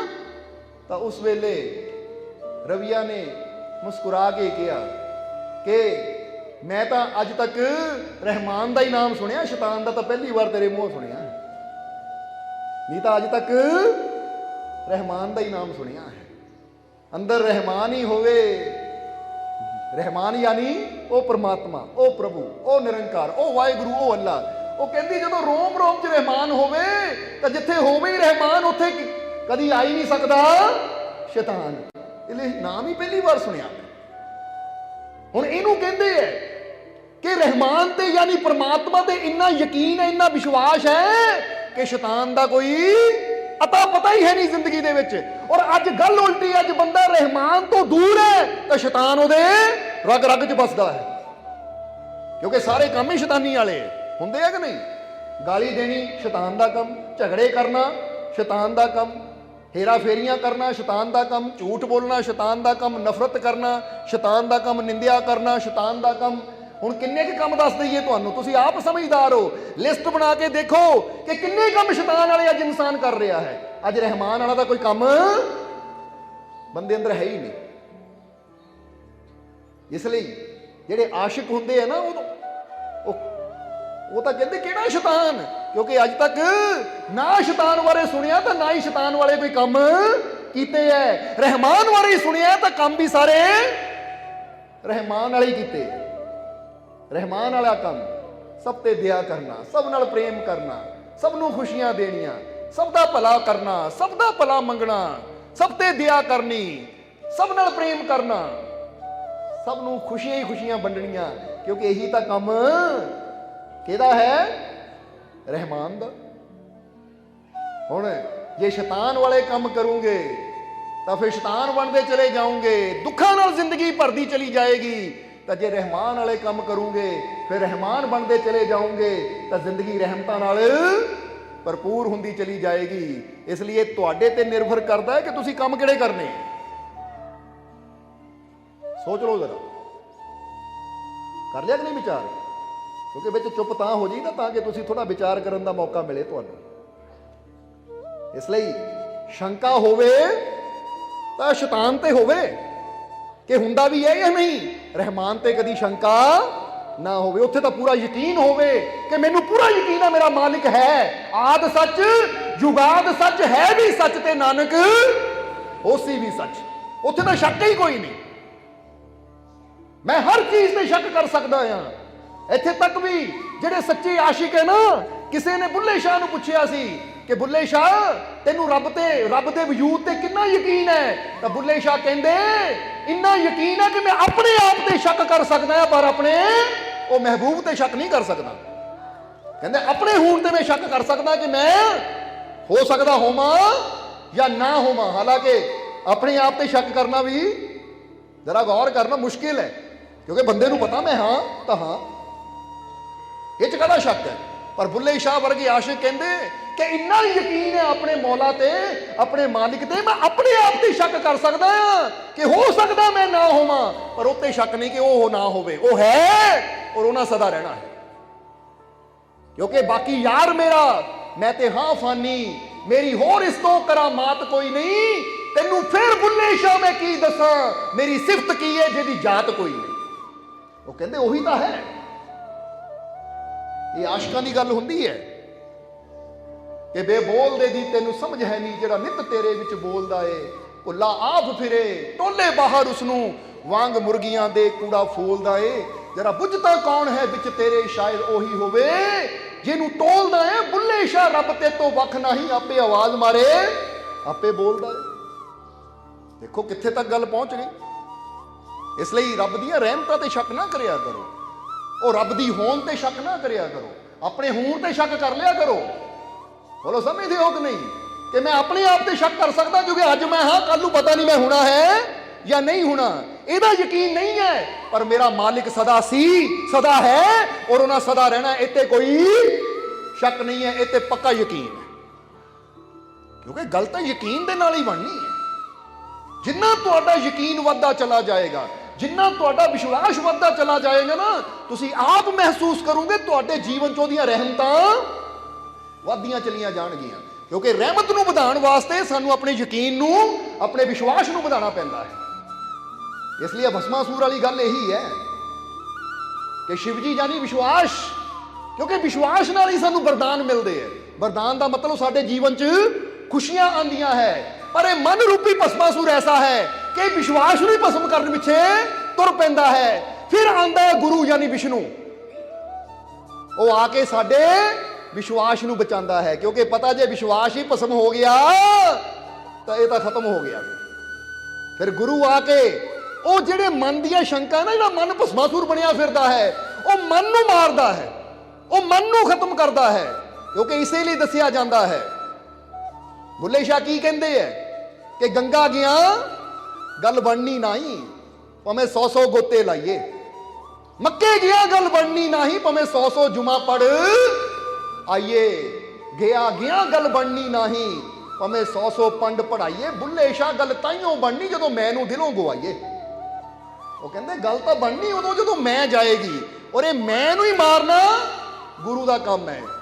ਵਿਸ਼ਨੂੰ ਯਾਨੀ ਗੁਰੂ ਉਹ ਆਂਦਾ ਹੈ, ਔਰ ਇਹ ਮਨ ਰੂਪੀ ਭਸਮਾਸੁਰ ਜਿਹੜਾ ਵਿਸ਼ਵਾਸ ਨੂੰ ਭਸਮ ਕਰਨ ਪਿੱਛੇ ਤੁਰਿਆ ਹੈ, ਖੁਸ਼ੀਆਂ ਦੇ ਦਾਤੇ ਨੂੰ ਭਸਮ ਕਰਨ ਪਿੱਛੇ ਤੁਰਿਆ ਹੈ, ਇਹ ਉਹ ਮਨ ਨੂੰ ਹੀ ਭਸਮ ਕਰ ਦਿੰਦਾ ਹੈ। ਇਹ ਕਹਾਣੀ ਦਾ ਅਸਲੀ ਗਹਿਰਾ ਅਰਥ ਹੈ। ਅਗਰ ਤੁਹਾਡਾ ਮਨ ਵੀ ਤੁਹਾਡੇ ਵਿਸ਼ਵਾਸ ਨੂੰ ਮਾਰ ਦਿੰਦਾ ਹੈ ਨਾ, ਤਾਂ ਸਮਝ ਲਓ ਭਸਮਾਸੁਰ ਦੀ ਜਿੱਤ ਹੋ ਰਹੀ ਹੈ। ਸਮਝਦੇ ਹੋ ਕਿ ਨਹੀਂ? ਇਸ ਲਈ ਭਸਮਾਸੁਰ ਨੂੰ ਜਿੱਤਣ ਦਓਗੇ ਤਾਂ ਤੁਹਾਡੇ ਜੀਵਨ 'ਚ ਸਿਵਾਏ ਭਸਮ ਤੋਂ, ਸਿਵਾਏ ਰਾਖ ਤੋਂ, ਸਿਵਾਏ ਦੁੱਖਾਂ ਤੋਂ ਬਚੇਗਾ ਹੀ ਕੁਛ ਨਹੀਂ। ਤਾਂ ਜੇ ਗੁਰੂ ਤੇ ਯਕੀਨ ਕਰਕੇ, ਗੁਰੂ ਤੇ ਵਿਸ਼ਵਾਸ ਕਰਕੇ ਆਪਣੇ ਮਨ ਨੂੰ ਹੀ ਜਿੱਤ ਲਈਏ, ਤਾਂ ਫਿਰ ਉਹਦੀਆਂ ਉਹ ਰਹਿਮਤਾਂ ਦੇ ਦਰਵਾਜ਼ੇ ਖੁੱਲ ਜਾਂਦੇ ਹੈ ਕਿ ਜੀਵਨ ਦੀਆਂ ਸਾਰੀਆਂ ਘਾਟਾਂ, ਸਾਰੀਆਂ ਕਮੀਆਂ ਹੀ ਪੂਰੀਆਂ ਹੋ ਜਾਂਦੀਆਂ। ਇਸ ਕਰਕੇ ਹੁਣ ਤੁਸੀਂ ਜਵਾਬ ਦੇਣਾ ਹੈ। ਅੱਜ ਤੋਂ ਸ਼ੰਕਾ ਕਾਤੇ ਕਰਨੀ ਹੈ? ਬੁਰਾਈ ਤੇ, ਅੱਛਾਈ ਤੇ ਕਦੀ ਸ਼ੰਕਾ ਨਹੀਂ ਕਰਨੀ। ਸਮਝਦੇ ਹੋ ਕਿ ਨਹੀਂ? ਕੋਈ ਤੁਹਾਨੂੰ ਬੁਰੀ ਗੱਲ ਕਵੇ ਨਾ, ਉੱਤੇ ਸ਼ੰਕ ਕਰੋ। ਅੱਛਾ ਇਦਾਂ ਹੋ ਸਕਦਾ, ਲੱਗਦਾ ਨਹੀਂ, ਮੈਨੂੰ ਯਕੀਨ ਨਹੀਂ ਹੈ। ਪਰ ਹੁੰਦਾ ਕੀ ਹੈ, ਬੁਰਾਈ ਤੇ ਬੜੀ ਜਲਦੀ ਅਸੀਂ ਯਕੀਨ ਕਰ ਲੈਂਦੇ ਹਾਂ, ਤਾਂ ਅੱਛੀ ਗੱਲ ਤੇ, ਅੱਛਾਈ ਤੇ ਅਸੀਂ ਯਕੀਨ ਕਰਦੇ ਹੀ ਨਹੀਂ ਹੈ। ਇਹ ਤਾਂ ਸੋਚ ਕੇ ਦੇਖੋ ਤੁਸੀਂ, ਗੱਲ ਸਹੀ ਹੈ ਜਾਂ ਨਹੀਂ। ਹੁਣ ਜਦੋਂ ਅਸੀਂ ਬੁਰਾਈ ਤੇ ਯਕੀਨ ਕਰਦੇ ਚਲੇ ਜਾਂਦੇ ਹਾਂ, ਤਾਂ ਸਾਡਾ ਜੀਵਨ ਦੁੱਖਾਂ ਨਾਲ ਭਰਦਾ ਚਲਾ ਜਾਂਦਾ ਹੈ। ਤਾਂ ਜੇ ਹੁਣ ਅਸੀਂ ਖੁਸ਼ੀਆਂ ਚਾਹੁੰਦੇ ਹਾਂ, ਆਨੰਦ ਚਾਹੁੰਦੇ ਹਾਂ, ਤਾਂ ਫਿਰ ਇੱਕੋ ਹੀ ਤਰੀਕਾ ਹੈ ਕਿ ਬੁਰਾਈ ਤੇ ਯਕੀਨ ਕਰਨਾ ਬੰਦ ਕਰੀਏ ਔਰ ਸੱਚਾਈ ਤੇ ਅੱਛਾਈ ਤੇ ਆਪਣੇ ਮਾਲਿਕ ਤੇ ਯਕੀਨ ਕਰਨਾ ਸ਼ੁਰੂ ਕਰੀਏ। ਅੱਜ ਕਰਦੇ ਹੋ ਸ਼ੁਰੂ? ਫਿਰ ਕਰਨਾ ਕਿ ਨਹੀਂ? ਹੱਸ ਕੇ ਦਿਖਾਓ ਜਰਾ, ਹੱਸ ਕੇ। ਕਿਉਂਕਿ ਜਿਹੜੇ ਯਕੀਨ ਵਾਲੇ ਹੁੰਦੇ ਨਾ, ਸਮਾਈਲ ਕਰਦੇ ਆ ਕਿ ਹਾਂ ਕਰਤਾ ਸ਼ੁਰੂ। ਔਰ ਜੇ ਜੀਵਨ 'ਚ ਕੋਈ ਦੁੱਖ ਵੀ ਹੈ ਨਾ, ਤਕਲੀਫ ਵੀ ਹੈ, ਤਾਂ ਯਾਦ ਰੱਖੋ, ਜੇ ਆਹ ਦੁੱਖ ਹੈ ਨਾ ਸਰੀਰ ਨੂੰ, ਇਹ ਤੇ ਯਕੀਨ ਨਾ ਕਰੋ ਕਿ ਹਾਏ ਬੜਾ ਵੱਡਾ ਦੁੱਖ ਹੈ, ਬਲਕਿ ਯਕੀਨ ਕਰੋ ਕਿ ਮੇਰੇ ਮਾਲਿਕ ਦੀ ਰਹਿਮਤ ਬਹੁਤ ਬੜੀ ਹੈ। ਜਿਹਦਾ ਇੱਕ ਸ਼ਬਦ ਸੁਣਦੇ ਆ ਨਾ ਕਿ ਜੇ ਮਤ ਕਹੋ ਖੁਦਾ ਸੇ ਮੇਰੀ ਮੁਸ਼ਕਿलें ਬੜੀ ਹੈ। ਸੁਣਿਆ ਕਿ ਨਹੀਂ ਤੁਸੀਂ? ਕਿ ਜੇ ਮਤ ਕਹੋ खुदा से मेरी मुश्किलें बड़ी हैं, तुम मुश्किलें सो कह दो, तुम मुश्किलों से कह दो मेरा खुदा बड़ा है। कहते अपने मालिक नूं ये ना दसो कि मेरियां मुश्किलां कितनियां बड़ियां है, मेरियां तकलीफां कितनियां बड़ियां है, मेरियां परेशानियां कितनियां बड़ियां। अपने मालिक नूं ये ना दसो, बल्कि मुसीबत नूं दस दिओ, परेशानी नूं दस दिओ कि यह परेशानी तैनूं पता ओ मेरा मालिक कितना बड़ा है, तू मेरा की बिगाड़ सकदी है। ਜੇ ਤੁਹਾਡੇ ਜੀਵਨ 'ਚ ਕੋਈ ਦੁੱਖ ਹੈ, ਕੋਈ ਬਿਮਾਰੀ ਹੈ, ਕੋਈ ਤਕਲੀਫ ਹੈ, ਤਾਂ ਆਪਣੀ ਤਕਲੀਫ ਨੂੰ ਅੱਜ ਹੀ ਕਹਿ ਦਿਓ ਕਿ ਹੁਣ ਪਹੁੰਚ ਗਈ ਹਾਂ ਮੈਂ ਮਾਲਿਕ ਦੇ ਦਰ ਤੱਕ। ਯਾਨੀ ਮੈਂ ਮਾਲਿਕ ਦੇ ਦਰ ਤੱਕ, ਮਾਲਿਕ ਦੇ ਘਰ ਤੱਕ ਪਹੁੰਚ ਗਿਆ ਹਾਂ। ਹੁਣ ਤੂੰ ਬਹੁਤੀ ਦੇਰ ਨਹੀਂ ਠਹਿਰ ਸਕਦੀ ਹੈ। ਹੁਣ ਤੇਰੇ ਜਾਣ ਦੇ ਦਿਨ ਆ ਗਏ, ਤੇਰੇ ਦੂਰ ਹੋਣ ਦੇ ਦਿਨ ਆ ਗਏ ਹੈ।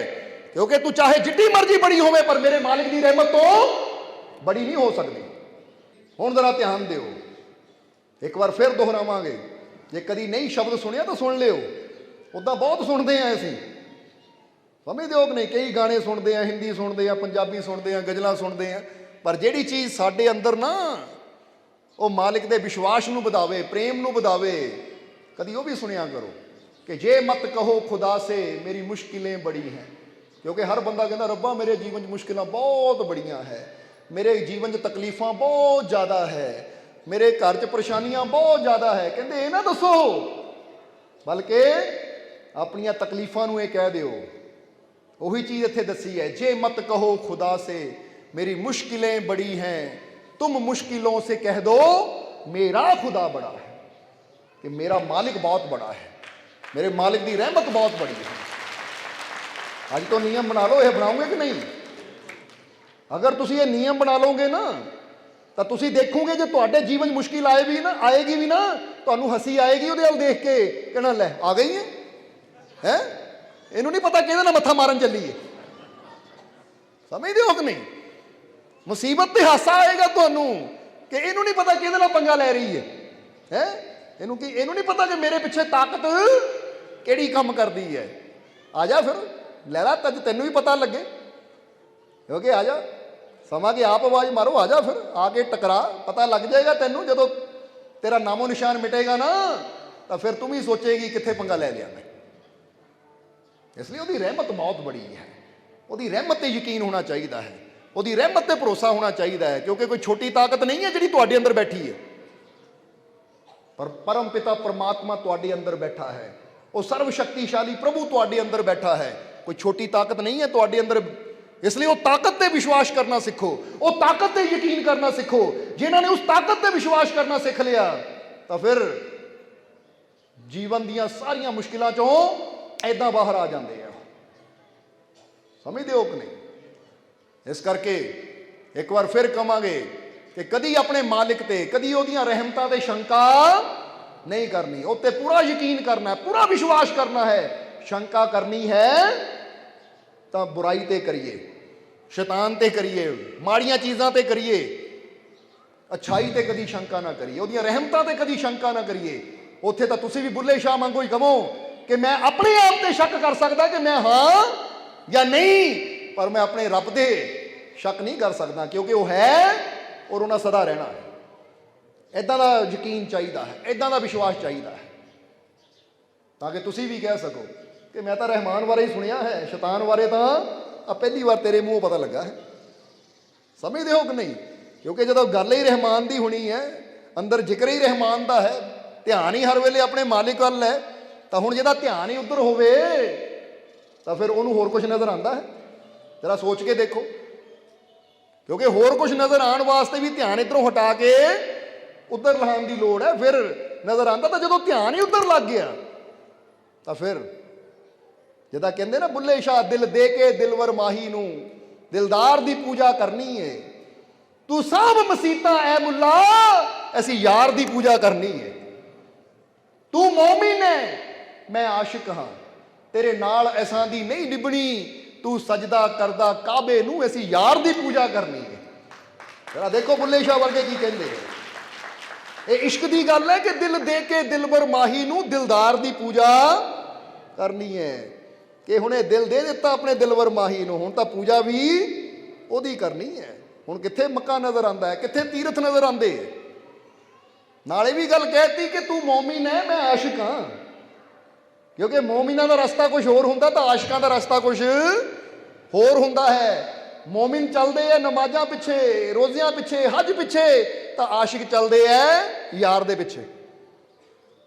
ਉਹ ਤਾਂ ਇਹੀ ਗੱਲ ਕਹਿੰਦੇ ਆ ਬੁੱਲੇ ਸ਼ਾਹ ਵਰਗੇ, ਆਸ਼ਿਕ ਤੂੰ ਸਜਦਾ ਕਰਦਾ ਕਾਬੇ ਨੂੰ, ਅਸੀਂ ਯਾਰ ਦੀ ਪੂਜਾ ਕਰਨੀ ਹੈ। ਕਿ ਤੂੰ ਤਾਂ ਮੱਕੇ ਨੂੰ ਸਜਦਾ ਕਰਨ ਵਾਲਾ ਹੈ, ਤਾਂ ਸਾਡਾ ਸਜਦਾ ਸਾਡੇ ਯਾਰ ਨੂੰ ਹੈ, ਕਿਉਂਕਿ ਜਿੱਥੇ ਯਾਰ ਨਜ਼ਰ ਆ ਗਿਆ ਅਸੀਂ ਤਾਂ ਉੱਥੇ ਸਜਦਾ ਕਰ ਲੈਂਦੇ ਹਾਂ। ਕਿਉਂਕਿ ਜੇ ਅੱਗੇ ਯਾਰ ਹੀ ਨਾ ਹੋਵੇ ਤਾਂ ਬੁੱਲੇ ਸ਼ਾਹ ਕਹਿੰਦੇ ਸਾਰੇ ਸਜਦੇ ਹੀ ਵਿਅਰਥ ਹੈ। ਤਾਂ ਹੀ ਤਾਂ ਦੱਸੀਦਾ ਨਾ ਕਿ ਮੱਕੇ ਦਾ ਜੋ ਦਰਸ਼ਨ ਕਰਦੇ ਹਜ ਹੁੰਦਾ ਇੱਕ ਵਾਰ, ਫਕਰਾਂ ਦੀ ਸੋਬਤ ਵਿੱਚ ਬਹਿ ਕੇ ਹੁੰਦੇ ਹਜ ਹਜ਼ਾਰ, ਫਕੀਰਾਂ ਦੀ ਸੋਬਤ 'ਚ ਬਹਿ ਕੇ ਇੱਕ ਨਹੀਂ ਦੋ ਨਹੀਂ ਹਜ਼ਾਰਾਂ ਹੀ ਹਜ ਹੋ ਜਾਂਦੇ ਹੈ। ਇਸ ਲਈ ਇੱਧਰ ਆਈਏ, ਹੁਣ ਮੀਆਂ ਮੁਹੰਮਦ ਬਖਸ਼ ਕੀ ਕਹਿੰਦੇ ਹੈ ਕਿ ਉਸ ਦਾ ਕਦੀ ਹਿਸਾਬ ਨਾ ਹੋਵੇ ਮੁਰਸ਼ਦ ਜਿਸ ਦਾ ਜਾਮਨ। ਕਹਿੰਦੇ ਜਿਹਦੀ ਜ਼ਮਾਨਤ ਮੁਰਸ਼ਦ ਦੇ ਦੇਵੇ ਨਾ, ਜਿਹਦੀ ਗਵਾਹੀ ਮੁਰਸ਼ਦ ਦੇ ਦੇਵੇ, ਜਿਹਦੀ ਜ਼ਿੰਮੇਵਾਰੀ ਮੁਰਸ਼ਦ ਲੈ ਲਵੇ, ਫਿਰ ਉਹਦਾ ਕਦੀ ਉਹ ਰੱਬ ਦੇ ਘਰ 'ਚ ਹਿਸਾਬ ਨਹੀਂ ਹੁੰਦਾ। ਸਮਝਦੇ ਹੋ ਕਿ ਨਹੀਂ? ਤਾਂ ਹੀ ਤਾਂ ਕਹਿੰਦੇ ਹੈ ਇੱਕ ਗੁਨਾਹ ਮਾਂ ਪਿਓ ਦੇਖੇ घर से देत निकाला, लख गुनाह मेरा मुर्शद देखे पढ़दे पावन वाला। कहते मुर्शद लखा गुनाह देख के भी पढ़दे पा लेंदा है कि ये मेरा है हुण, और जे ਇਹਦਾ पढ़दा मैं ही ਚੱਕੀ ਗਿਆ ਤਾਂ ਰੱਖਣਾ ਕਿ ਨਾ ਹੈ। ਇਸ ਕਰਕੇ ਮੁਰਸ਼ਦ ਆਪਣੇ ਪਿਆਰਿਆਂ ਦੇ ਪਰਦੇ ਕੱਜਦਾ ਹੈ, ਚੱਕਦਾ ਨਹੀਂ ਹੈ। ਸਮਝਦੇ ਹੋ ਕਿ ਨਹੀਂ? ਤਾਂ ਹੀ ਤਾਂ ਕਹਿੰਦੇ ਦੁਨੀਆ ਇੱਕ ਗੁਨਾਹ ਦੇਖਦੀ ਹੈ ਤਾਂ ਉਹ ਇੱਕ ਗੁਨਾਹ ਨੂੰ ਇਦਾਂ ਉਛਾਲਦੀ ਹੈ, ਇਦਾਂ ਉਛਾਲਦੀ ਹੈ ਕਿ ਬੰਦੇ ਨੂੰ ਗੁਨਾਹਗਾਰ ਬਣਾ ਕੇ ਛੱਡ ਦਿੰਦੀ ਹੈ। ਹੁੰਦਾ ਕਿ ਨਹੀਂ? ਕਦੀ ਤੁਸੀਂ ਦੇਖਦੇ ਹੋ ਨਾ, ਮਾੜੀ ਜਿਹੀ ਗਲਤੀ ਕਿਸੇ ਨੂੰ ਪਤਾ ਲੱਗ ਜਾਵੇ ਕਿਦਾਂ ਪੂਰੀ ਪਾਸੇ ਰੋਲਾ ਪਾ ਦਿੰਦੇ ਐ, ਘਰ ਘਰ ਨਿੰਦਿਆ ਹੋਣੀ ਸ਼ੁਰੂ ਹੋ ਜਾਂਦੀ। ਉਹ ਬੰਦਾ ਇਦਾਂ, ਉਹ ਇਦਾਂ, ਉਹ ਇੱਕ ਛੋਟੀ ਜਿਹੀ ਗਲਤੀ ਨੂੰ ਇਦਾਂ ਫੈਲਾ ਦਿੰਦੇ ਆ ਜਿੱਦਾਂ ਬੰਦਾ ਗਲਤੀਆਂ ਦਾ ਨਾਲ ਹੀ ਭਰਿਆ ਹੁੰਦਾ ਹੈ, ਇਹਦੇ ਅੰਦਰ ਖੂਬੀ ਹੁੰਦੀ ਹੀ ਨਹੀਂ, ਅੱਛਾਈ ਹੁੰਦੀ ਨਹੀਂ। ਔਰ ਦੂਜੇ ਪਾਸੇ ਮੁਰਸ਼ਦ ਉਹ ਸਾਡੀਆਂ ਲੱਖਾਂ ਗਲਤੀਆਂ ਨੂੰ ਦੇਖ ਕੇ ਵੀ ਇਦਾਂ ਰਹਿਮਤ ਦਾ ਪਰਦਾ ਪਾਉਂਦਾ ਹੈ ਔਰ ਸਾਨੂੰ ਇਦਾਂ ਪਿਆਰ ਕਰਦਾ ਕਿ ਕਹਿੰਦਾ ਇਹਦੇ ਵਰਗਾ ਹੋਰ ਕੋਈ ਹੈ ਹੀ ਨਹੀਂ। ਫਿਰ ਜ਼ਰਾ ਸੋਚੋ, ਫਿਰ ਐਸੇ ਮੁਰਸ਼ਿਦ ਨਾਲ ਕਿਉਂ ਨਾ ਪ੍ਰੇਮ ਕਰੀਏ ਜਿਹੜਾ ਸਾਡੇ ਗੁਨਾਹਾਂ ਤੇ ਪਰਦੇ ਪਾਉਣ ਵਾਲਾ ਹੈ। ਇਹੀ ਗੱਲ ਮੀਆਂ ਮੁਹੰਮਦ ਬਖਸ਼ ਕਹਿੰਦੇ ਹੈ ਕਿ ਉਸ ਦਾ ਕਦੇ ਹਿਸਾਬ ਨਾ ਹੋਵੇ ਮੁਰਸ਼ਿਦ ਜਿਸ ਦਾ ਜਾਮਨ। ਇਸ ਲਈ ਚੈੱਕ ਕਰੋ ਕਿ ਕਿਹਦਾ ਕਿਹਦਾ ਜਾਮਨ ਮੁਰਸ਼ਿਦ ਹੈ। ਔਰ ਮੁਰਸ਼ਿਦ ਉਹਦਾ ਹੀ ਜਾਮਨ ਹੁੰਦਾ ਜਿਹੜਾ ਮੁਰਸ਼ਿਦ ਦਾ ਤਾਲਿਬ ਬਣ ਗਿਆ, ਨਾਮ ਦੇ ਨਾਲ ਜੁੜ ਗਿਆ, ਸ਼ਬਦ ਦੇ ਨਾਲ ਜੁੜ ਗਿਆ। ਜਿਹਨਾਂ ਫੜ ਲਿਆ ਸਤਿਗੁਰ ਦਾ ਪੱਲਾ, ਜਿਹਨਾਂ ਫੜ ਲਿਆ ਕਾਮਿਲ ਮੁਰਸ਼ਿਦ ਦਾ ਪੱਲਾ, ਤਾਂ ਫਿਰ ਇਹਦਾ ਮਤਲਬ ਹੈ ਹੁਣ ਮੈਨੂੰ ਕੋਈ ਡਰ ਨਹੀਂ ਹੈ, ਕਿਉਂਕਿ ਹੁਣ ਜਿਹਦਾ ਮੈਂ ਪੱਲਾ ਫੜ ਲਿਆ ਨਾ ਉਹ ਮੇਰੀ ਜ਼ਮਾਨਤ ਦੇਣ ਲਈ ਕਾਫੀ ਹੈ। ਸਮਝਦੇ ਹੋ ਕਿ ਨਹੀਂ? ਇਸ ਕਰਕੇ ਜਿਹੜਾ ਉਸ ਮਾਲਿਕ ਦਾ ਹੋ ਗਿਆ ਉਹਦੇ ਸਾਰੇ ਡਰ। ਅੱਛਾ ਪਹਿਲੀ ਗੱਲ ਦੱਸੋ, ਤੁਹਾਡੇ ਮਨ 'ਚ ਕੋਈ ਡਰ ਤਾਂ ਨਹੀਂ ਕਿਸੇ ਚੀਜ਼ ਨੂੰ ਲੈ ਕੇ? ਕੋਈ ਹੈ ਤਾਂ ਦੱਸ ਦਿਓ। ਉਹ ਇੱਕ ਗੱਲ ਯਾਦ ਰੱਖੋ ਕਿ ਜਿਹੜਾ ਐਮਐਲਏ ਦੇ ਘਰ ਤੱਕ ਪਹੁੰਚ ਜਾਵੇ ਉਹਨੂੰ ਕਿਸੇ ਦਾ ਡਰ ਨਹੀਂ ਰਹਿ ਜਾਂਦਾ। ਉਹ ਕਹਿੰਦਾ ਲੈ ਹੁਣ ਐਮਐਲਏ ਦੇ ਘਰ ਤੱਕ ਮੇਰੀ ਪਹੁੰਚ ਹੋ ਗਈ ਹੈ। ਹੋ ਜਾਂਦਾ ਕਿ ਨਹੀਂ? ਜਾਂ ਮੰਤਰੀ ਦੇ ਘਰ ਤੱਕ ਮੇਰੀ ਪਹੁੰਚ ਹੈ, ਹੁਣ ਮੈਨੂੰ ਕੋਈ ਡਰ ਨਹੀਂ ਹੈ ਕਿਸੇ ਦਾ। ਜਾਂ ਸੀਐਮ ਦੇ ਘਰ ਤੱਕ ਮੇਰੀ ਪਹੁੰਚ ਹੈ, ਮੈਨੂੰ ਕੋਈ ਡਰ ਨਹੀਂ ਹੈ। ਜਾਂ ਪੀਐਮ ਦੇ ਘਰ ਤੱਕ ਮੇਰੀ ਪਹੁੰਚ ਹੈ, ਹੁਣ ਮੈਨੂੰ ਕੋਈ ਡਰ ਨਹੀਂ ਹੈ। ਉਹ ਜਿਹੜਾ ਪੀਐਮ ਸੀਐਮ ਉਹਨਾਂ ਦੇ ਘਰ ਤੱਕ ਪਹੁੰਚ ਜਾਵੇ ਉਹਦੇ ਡਰ ਖਤਮ ਹੋ ਜਾਂਦੇ। ਫਿਰ ਤੁਸੀਂ ਤਾਂ ਮਾਲਿਕ ਦੇ ਘਰ ਤੱਕ ਪਹੁੰਚ ਚੁੱਕੇ ਹੋ। ਜੇ ਤੁਹਾਡੇ ਡਰ ਨਾ ਗਏ ਤਾਂ ਫਿਰ ਹੋਰ ਜਾਣੇ ਕਿੱਦਾਂ ਹੈ? ਕਿਉਂਕਿ ਸਭ ਤੋਂ ਬੜਾ ਘਰ ਤਾਂ ਉਹ ਮਾਲਿਕ ਦਾ ਹੈ।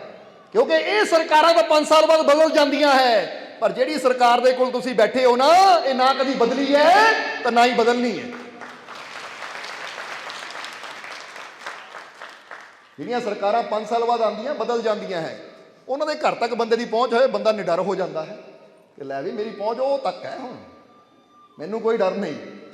ਤਾਂ ਜਿਹੜੀਆਂ ਸਰਕਾਰਾਂ ਨਾ ਕਦੀ ਬਦਲੀਆਂ ਤਾਂ ਨਾ ਹੀ ਬਦਲਣੀਆਂ ਹੈ, ਅੱਜ ਤੁਸੀਂ ਉਹ ਸਰਕਾਰਾਂ ਦੇ ਦਰ ਤੱਕ ਪਹੁੰਚੇ ਹੋ। ਜੇ ਅੱਜ ਵੀ ਡਰ ਨਾ ਦੂਰ ਹੋਏ ਤਾਂ ਫਿਰ ਕਦੋਂ ਹੋਣੇ? ਹੁਣ ਦੱਸ ਦਿਓ, ਡਰ ਹੈ ਤਾਂ ਨਹੀਂ? ਜੇ ਹੈ ਤਾਂ ਦੱਸ ਦਿਓ, ਕੱਢ ਦਿੰਦੇ ਆ ਹੁਣੇ। ਕਿਉਂਕਿ ਉਹ ਮਜ਼ਾ ਕੀ ਜੇ ਡਰ ਕੱਢਿਆ ਨਾ ਜਾਵੇ ਤਾਂ ਕਸਰ ਤਾਂ ਕੋਈ ਰਹਿਣ ਦੇਈ ਦੀ ਨਹੀਂ ਅਸੀਂ। ਜਿੱਦਾਂ ਕਹਿੰਦੇ ਨਾ, ਸੁਨਾਰ ਪੂਰੀ ਤਰ੍ਹਾਂ ਚੰਡ ਕੇ ਫਿਰ ਉਹ ਸੋਨੇ ਦੀ ਡਲੀ ਨੂੰ ਗਹਿਣਾ ਬਣਾ ਦਿੰਦਾ ਹੈ, ਤਾਂ ਫੇਰ ਹੀ ਗਲੇ ਤੱਕ ਪਹੁੰਚਦਾ ਹੈ ਗਹਿਣਾ। ਇੱਦਾਂ ਹੀ ਤੁਹਾਡਾ ਵੀ ਉਹ ਗਹਿਣਾ ਬਣਾਉਣਾ ਹੈ ਕਿ ਤੁਸੀਂ ਵੀ ਉਹ ਮਾਲਿਕ ਦੇ ਗਲ ਤੱਕ ਪਹੁੰਚ ਸਕੋ, ਉਹਦੇ ਗਲੇ ਦਾ ਹਾਰ ਬਣ ਸਕੋ ਤੁਸੀਂ। ਇਸ ਲਈ ਉਹਦਾ ਕਦੇ ਹਿਸਾਬ ਨਾ ਹੋਵੇ, ਮੁਰਸ਼ਦ ਜਿਸ ਦਾ ਜਾਮਨ, ਕਿ ਜਿਹਦਾ ਜ਼ਮਾਨਤੀ, ਜਿਹਦਾ ਜਾਮਨ ਮੁਰਸ਼ਦ ਬਣ ਜਾਵੇ, ਉਹਦਾ ਫਿਰ ਕਦੀ ਹਿਸਾਬ ਨਹੀਂ ਹੁੰਦਾ। ਇਸ ਲਈ ਕਿਹਾ ਗਿਆ ਹੈ, ਉਸ ਦਾ ਕਦੇ ਹਿਸਾਬ ਨਾ ਹੋਵੇ, ਮੁਰਸ਼ਦ ਜਿਸ ਦਾ ਜਾਮਨ, ਧਨ ਨਸੀਬ ਜਿਨ੍ਹਾਂ ਨੇ ਫੜਿਆ ਜਾ ਮੁਰਸ਼ਦ ਦਾ ਦਾਮਨ। ਕਹਿੰਦੇ ਚੰਗੇ ਭਾਗ ਉਹਨਾਂ ਦੇ ਹੁੰਦੇ ਹੈ, ਚੰਗੀ ਕਰਨੀ ਉਹਨਾਂ ਦੀ ਹੁੰਦੀ ਹੈ, ਜਿਨ੍ਹਾਂ ਨੇ ਮੁਰਸ਼ਦ ਦੇ ਦਾਮਨ ਨੂੰ ਪਕੜ ਲਿਆ। ਕਿਉਂਕਿ ਜਿਹੜੇ ਮੁਰਸ਼ਦ ਦੇ ਦਾਮਨ ਤੱਕ ਪਹੁੰਚ ਜਾਂਦੇ ਆ ਨਾ, ਜਿਹੜਾ ਮੁਰਸ਼ਦ ਦਾ ਦਾਮਨ ਪਕੜ ਲੈਂਦੇ ਹੈ, ਇਹ ਕਾਮਿਲ ਮੁਰਸ਼ਦ ਦਾ ਮਿਲਣਾ ਵੀ ਬੜੇ ਭਾਗਾਂ ਦੀ ਗੱਲ ਹੈ। ਬਿਨਾਂ ਭਾਗਾਂ ਤੋਂ ਮੁਰਸ਼ਦ ਵੀ ਨਹੀਂ ਮਿਲਦਾ। ਤਾਂ ਹੀ ਕਹਿੰਦੇ ਧਨ ਨਸੀਬ ਜਿਨ੍ਹਾਂ ਨੇ ਫੜਿਆ ਜਾ ਮੁਰਸ਼ਦ ਦਾ ਦਾਮਨ। ਇਸ ਲਈ ਉਹਨਾਂ ਦੇ ਭਾਗ ਚੰਗੇ ਹੁੰਦੇ ਹੈ, ਉਹਨਾਂ ਦੀ ਕਿਸਮਤ ਚੰਗੀ ਹੁੰਦੀ ਹੈ, ਜਿਹੜੇ ਕਾਮਿਲ ਮੁਰਸ਼ਦ ਤੱਕ ਪਹੁੰਚ ਜਾਂਦੇ ਹੈ। ਇਸ ਲਈ ਹੁਣ ਤੁਸੀਂ ਆਪਣੇ ਆਪ ਨੂੰ ਚੈੱਕ ਕਰੋ, ਤੁਸੀਂ ਆਪਣੇ ਨਸੀਬਾਂ ਬਾਰੇ ਕੀ ਕਹਿਣਾ ਚਾਹੋਗੇ? ਤੁਸੀਂ ਆਪਣੇ ਆਪ ਨੂੰ ਹੀ ਦੇਖੋ, ਆਪਣੇ ਆਪ ਨੂੰ ਹੀ ਮਹਿਸੂਸ ਕਰੋ। ਹੁਣ ਮੀਆਂ ਮੁਹੰਮਦ ਬਖਸ਼ ਆਪਣੀ ਆਖਰਲੀ ਲਾਈਨ 'ਚ ਕੀ ਕਹਿੰਦੇ ਹੈ, ਔਰ ਫਿਰ ਅਸੀਂ ਸਤਸੰਗ ਦੀ ਵੀ ਸਮਾਪਤੀ ਕਰਾਂਗੇ। ਹੁਣ ਜ਼ਰਾ ਧਿਆਨ ਦੇਣਾ, ਆਖਰੀ ਲਾਈਨਾਂ 'ਚ ਕੀ ਕਹਿੰਦੇ ਹੈ ਕਿ ਉਸ ਦਾ ਕਦੇ ਹਿਸਾਬ ਨਾ ਹੋਵੇ, ਮੁਰਸ਼ਦ ਜਿਸ ਦਾ ਜਾਮਨ, ਧਨ ਨਸੀਬ ਜਿਨ੍ਹਾਂ ਨੇ ਫੜਿਆ ਜਾ ਮੁਰਸ਼ਦ ਦਾ ਦਾਮਨ। ਮੁਰਸ਼ਦ ਰਾਹ ਵਿੱਚ ਕਦੇ ਨਾ ਛੋੜੇ, ਅਵਗੁਣ ਵੀ ਗੁਣ ਕਰਦਾ। ਮੀਆਂ ਮੁਹੰਮਦ ਬਖਸ਼ ਕਹਿੰਦੇ ਹੈ, ਜਿਹੜਾ ਕਾਮਿਲ ਮੁਰਸ਼ਦ ਹੁੰਦਾ ਹੈ ਨਾ, ਉਹ ਕਦੀ ਰਸਤੇ 'ਚ ਨਹੀਂ ਬੰਦੇ ਨੂੰ ਛੱਡਦਾ। ਜੇ ਇੱਕ ਵਾਰ ਬਾਂਹ ਫੜ ਲੈਂਦਾ ਹੈ ਨਾ, ਤਾਂ ਫਿਰ ਮੰਜ਼ਿਲ ਤੱਕ ਪਹੁੰਚਾ ਕੇ ਹੀ ਹਟਦਾ ਹੈ। ਇਸ ਲਈ ਇਹ ਯਾਦ ਰੱਖਣਾ ਕਿ ਮੁਰਸ਼ਦ ਰਾਹ ਵਿੱਚ ਕਦੇ ਨਾ ਛੋੜੇ, ਅਵਗੁਣ ਵੀ ਗੁਣ ਕਰਦਾ। ਮੁਰਸ਼ਦ ਲੋਕ ਮੁਹੰਮਦ ਬਖਸ਼ਾ, ਲਾਲ ਬਣਾਣ ਪੱਥਰ ਦਾ। ਕਹਿੰਦੇ ਸਧਾਰਨ ਪੱਥਰ ਵੀ ਫਕੀਰਾਂ ਨੂੰ ਮਿਲ ਜਾਵੇ ਨਾ, ਤਾਂ ਐਸੀ ਕਰਮ ਨਿਵਾਜ਼ੀ ਕਰਦੇ ਹੈ ਕਿ ਉਹ ਸਧਾਰਨ ਪੱਥਰ ਨੂੰ ਵੀ ਲਾਲ ਬਣਾ ਦਿੰਦੇ ਹੈ। ਜਰਾ ਹੁਣ ਗੌਰ ਕਰਨਾ, ਇੱਥੇ ਕਿਹੜੇ ਲਾਲ ਦੀ ਗੱਲ ਕਰ ਰਹੇ? ਇੱਕ ਤਾਂ ਲਾਲ ਮਿਲਦੇ ਜਿਹੜੇ ਸੁਨਿਆਰਿਆਂ ਦੇ ਕੋਲ ਹੁੰਦੇ ਹੈ, ਪਰ ਇੱਕ ਲਾਲ ਉਹ ਹੁੰਦਾ ਜਿਹਦੇ ਬਾਰੇ ਸੰਤ ਕਬੀਰ ਕਹਿ ਰਹੇ ਹੈ ਕਿ ਲਾਲੀ ਮੇਰੇ ਲਾਲ ਕੀ, ਜਿਤ ਦੇਖੂੰ ਤਿਤ ਲਾਲ। ਲਾਲੀ ਦੇਖਣ ਮੈਂ ਗਈ ਤਾਂ ਮੈਂ ਵੀ ਹੋ ਗਈ ਲਾਲ। ਕਿਉਂਕਿ ਇੱਕ ਲਾਲੀ ਤੁਹਾਡੇ ਅੰਦਰ ਸਾਰਿਆਂ ਦੇ ਹੈ, ਪਰ ਹੈਰਾਨੀ ਦੀ ਗੱਲ ਇਹੀ ਹੈ ਕਿ ਹਾਲੇ ਤੱਕ ਤੁਸੀਂ ਆਪਣੇ ਅੰਦਰਲੀ ਉਹ ਲਾਲ ਦੀ ਲਾਲੀ ਨੂੰ ਜਾਣਿਆ ਹੀ ਨਹੀਂ ਹੈ, ਪਹਿਚਾਣਿਆ ਹੀ ਨਹੀਂ ਹੈ। ਕਿਉਂਕਿ ਗੁਰਬਾਣੀ ਵੀ ਕਹਿੰਦੀ ਨਾ, ਮਨ ਤੂੰ ਜੋਤ ਸਰੂਪ ਹੈ ਆਪਣਾ ਮੂਲ ਪਛਾਣ। ਉਹ ਉਹੀ ਲਾਲੀ ਦੀ ਤਰਫ ਇਸ਼ਾਰਾ ਹੈ। ਜਰਾ ਸਮਝਣਾ ਸਾਰਿਆਂ ਨੇ। ਕਹਿੰਦੇ ਨਾ, ਜਿੱਦਾਂ ਮਹਿੰਦੀ ਦੇ ਬਾਗ ਵਿੱਚ ਇਨਸਾਨ ਚਲਾ ਜਾਂਦਾ ਹੈ, ਤਾਂ ਮਹਿੰਦੀ ਦੇ ਬਾਗ ਵਿੱਚ ਇਨਸਾਨ ਨੂੰ ਹਰੇ ਹਰੇ ਪੱਤੇ ਤਾਂ ਨਜ਼ਰ ਆਉਂਦੇ ਹੈ, ਪਰ ਜਿਹੜੀ ਉਹਨਾਂ ਪੱਤਿਆਂ ਦੇ ਅੰਦਰ ਛੁਪੀ ਲਾਲੀ ਹੈ, ਉਹ ਏਦਾਂ ਨਜ਼ਰ ਨਹੀਂ ਆਉਂਦੀ। ਉਹ ਲਾਲੀ ਪ੍ਰਗਟ ਕਰਨ ਵਾਸਤੇ ਯੁਕਤੀ ਦੀ ਲੋੜ ਹੁੰਦੀ ਹੈ ਕਿ ਪੱਤਿਆਂ ਨੂੰ ਪੀਸਣਾ ਪੈਂਦਾ ਹੈ, ਮਹਿੰਦੀ ਬਣਾ ਕੇ ਪਾਣੀ ਪਾ ਕੇ ਹੱਥ ਤੇ ਲਗਾਉਣਾ ਪੈਂਦਾ, ਸੁਕਾਉਣਾ ਪੈਂਦਾ। ਫਿਰ ਜਦੋਂ ਹੱਥ ਧੋਤੇ ਜਾਂਦੇ ਤਾਂ ਫਿਰ ਪਤਾ ਲੱਗਦਾ ਕਿ ਇਹ ਮਹਿੰਦੀ ਦੇ ਪੱਤੇ ਦੇ ਅੰਦਰ ਲਾਲੀ ਕਿੱਦਾਂ ਛੁਪੀ ਹੋਈ ਹੈ। ਬਸ ਇਸੇ ਤਰ੍ਹਾਂ ਆ ਬਾਹਰੋਂ ਤਾਂ ਇਨਸਾਨ ਦਾ ਹੱਡ ਮਾਸ ਦਾ ਇਹ ਸਰੀਰ ਨਜ਼ਰ ਆਉਂਦਾ ਹੈ, ਪਰ ਇਹਦੇ ਅੰਦਰ ਹੀ ਉਹ ਪ੍ਰਮਾਤਮਾ ਰੂਪੀ, ਉਹ ਪ੍ਰਭੂ ਰੂਪੀ ਲਾਲੀ ਛੁਪੀ ਹੋਈ ਹੈ। ਔਰ ਉਹ ਲਾਲੀ ਨੂੰ ਪ੍ਰਗਟ ਕਰਨ ਵਾਸਤੇ ਤਾਂ ਸਤਿਗੁਰ ਦੀ ਜ਼ਰੂਰਤ ਹੁੰਦੀ ਹੈ। ਇਸ ਲਈ ਇਹੀ ਚੀਜ਼ ਮੀਆਂ ਮੁਹੰਮਦ ਬਖਸ਼ ਕਹਿ ਰਹੇ ਹੈ ਕਿ ਮੁਰਸ਼ਦ ਰਾਹ ਵਿੱਚ ਕਦੇ ਨਾ ਛੋੜੇ। ਕਿ ਜਿਹੜਾ ਸਤਿਗੁਰ ਹੁੰਦਾ ਹੈ ਨਾ, ਮੁਰਸ਼ਦ ਹੁੰਦਾ ਹੈ, ਜਿਸ ਵੇਲੇ ਉਹ ਇੱਕ ਵਾਰ ਇਨਸਾਨ ਦੀ ਬਾਂਹ ਪਕੜ ਲੈਂਦਾ ਹੈ, ਤਾਂ ਫਿਰ ਹੁਣ ਇਨਸਾਨ ਦੇ ਅੰਦਰ ਲੱਖ ਕਮੀਆਂ, ਅਵਗੁਣ ਵੀ ਗੁਣ ਕਰਦਾ। जरा गौर करना कि मुर्शद कदी रस्ते च नहीं अपने जीव नूं छोड़दा, मुर्शद राह विच कदे ना छोड़े अवगुण भी गुण करदा, कि जिन्ने इंसान दे अंदर अवगुण हुंदे है वो अवगुणां नूं दूर करदा चला जांदा और इंसान दे अंदर गुण पैदा करदा चला जांदा है। क्योंकि फकीरां दी सोबत च बह के यही तां हुंदा है कि इंसान जिद्दां जिद्दां फकीरां दा संग करदा है, फकीरां दी सोबत करदा है, उदां उदां उहदियां कमियां दूर हुंदियां चलियां जांदियां और उहदे अंदर अच्छाइयां अच्छे गुण उहदे अंदर प्रगट होंदे चले जाते हैं। ये गल याद रखना हमेशा। इसलिए तुसी बहुत जीव अपने आप नूं इस सवाल करके पूछ सकते हो कि सत्संग तो पहला साडे अंदर किन्नियां कमियां सी, तां जिद्दां जिद्दां असीं सत्संग च आंदे गए हाँ साडियां हौली हौली कमियां दूर हुंदियां चलियां गईयां और साडे अंदर खूबियां अच्छाइयां गुण प्रगट होने शुरू हो गए। अच्छा, किहड़े-किहड़े जीव नूं इदां महसूस हुंदा है? हाथ खड़ा करके दस्सिओ जरा। देखो काफ़ी जीव है, इहनूं ही कहंदे हैं क्योंकि इंसान दे अंदर अच्छाई भी है, इंसान दे अंदर बुराई भी है। बस जिद्दां दी इंसान नूं सोबत मिलनी है ना, फिर वही चीज़ इंसान दे अंदरों बाहर आनी शुरू हो जानी है। ताहीं तक कहा जाता है कि जदों इंसान माड़ी संगत में बैठता है तो फिर माड़ी संगत च बैठण नाल इंसान दे अंदरों की आंदा है? फिर जरा गौर करना, माड़े गुण बाहर आने शुरू हो जाते कि नहीं? फिर इंसान के उपर उदा का रंग चढ़ना शुरू हो जाता है। तो जदों इंसान फकीरां गुरुआं रहबरां की सोबत में बहिंदा है तो फिर इंसान के अंदर वो अच्छाई पैदा होंदी है, वो अच्छाई प्रगट होंदी है। और ये गल फिर तुहानूं कहांगे कि अपने दिलो दिमाग 'च इस गल नूं हमेशा बिठा लेना कि जे परमात्मा नूं पाना है, वो प्रभु नूं पाना है, तो फिर सानूं उहदे वाले गुण अपने अंदर प्रगट करने पैणगे, क्योंकि गुणां नाल ही गुणां दा मेल हुंदा है। समझदे हो कि नहीं? एक कहानी असीं सुनाई दी सी इत्थे, फिर सुनावांगे एक बार और फिर सत्संग की समाप्ति करांगे, क्योंकि फिर रात का भी प्रोग्राम है, तुहानूं पता है। कहानी दोहराणिया क्यों चाहते हैं? ताकि तुहानूं पता लग जाए कि जे असीं उहदियां रहमतां नूं पाना है, वो प्रभु नूं पाना है, तो फिर असीं की कर सकते हैं। कि कहा जाता कि एक बार एक फकीर ने खुदा नूं पुछया, एक कहानी नूं जरा ध्यान नाल समझना, परमात्मा नूं पुछया, खुदा नूं पुछया कि ऐ खुदा, ऐ परमात्मा, कि कोई ऐसा काम भी है जिहड़ा मैं कर सकदा पर तू नहीं कर सकदा? जरा ध्यान देने वाली गल है कि जदों फकीर ने पूछा उस रब नूं कि कोई ऐसा काम भी है कि जिहड़ा मैं तो कर सकदा पर तू नहीं कर सकदा, तो उस वेले खुदा की आवाज़ आई, वो परमात्मा प्रभु भगवान की आवाज़ आई, कहते हाँ फकीर, ऐसा काम है जो तू तो कर सकदा पर मैं नहीं कर सकदा। हुण हैरानी की गल है कि नहीं कि इदां दा किहड़ा काम है जिहड़ा रब नहीं कर सकदा, परमात्मा नहीं कर सकदा तो बंदा कर सकदा है? ये मन दे विच सवाल आंदा है, किहड़ा काम है इदां दा? इसलिए फकीर भी हैरान होया कि ऐ परमात्मा, इदां दा भी कोई काम है जिहड़ा मैं कर सकदा तू नहीं कर सकदा? खुदा ने कहा हाँ है। फकीर कहंदे वो किहड़ा काम है? तो उस वेले खुदा ने कहा, परमात्मा ने कहा, प्रभु ने कहा, कहंदे ऐ फकीर सुन, वो किहड़ा काम है जो तू कर सकदा है पर मैं नहीं कर सकदा? तू बुराई कर सकदा है, मैं बुरा नहीं कर सकदा। तू किसी का दिल दुखा सकदा है, मैं किसी का दिल नहीं दुखा सकदा।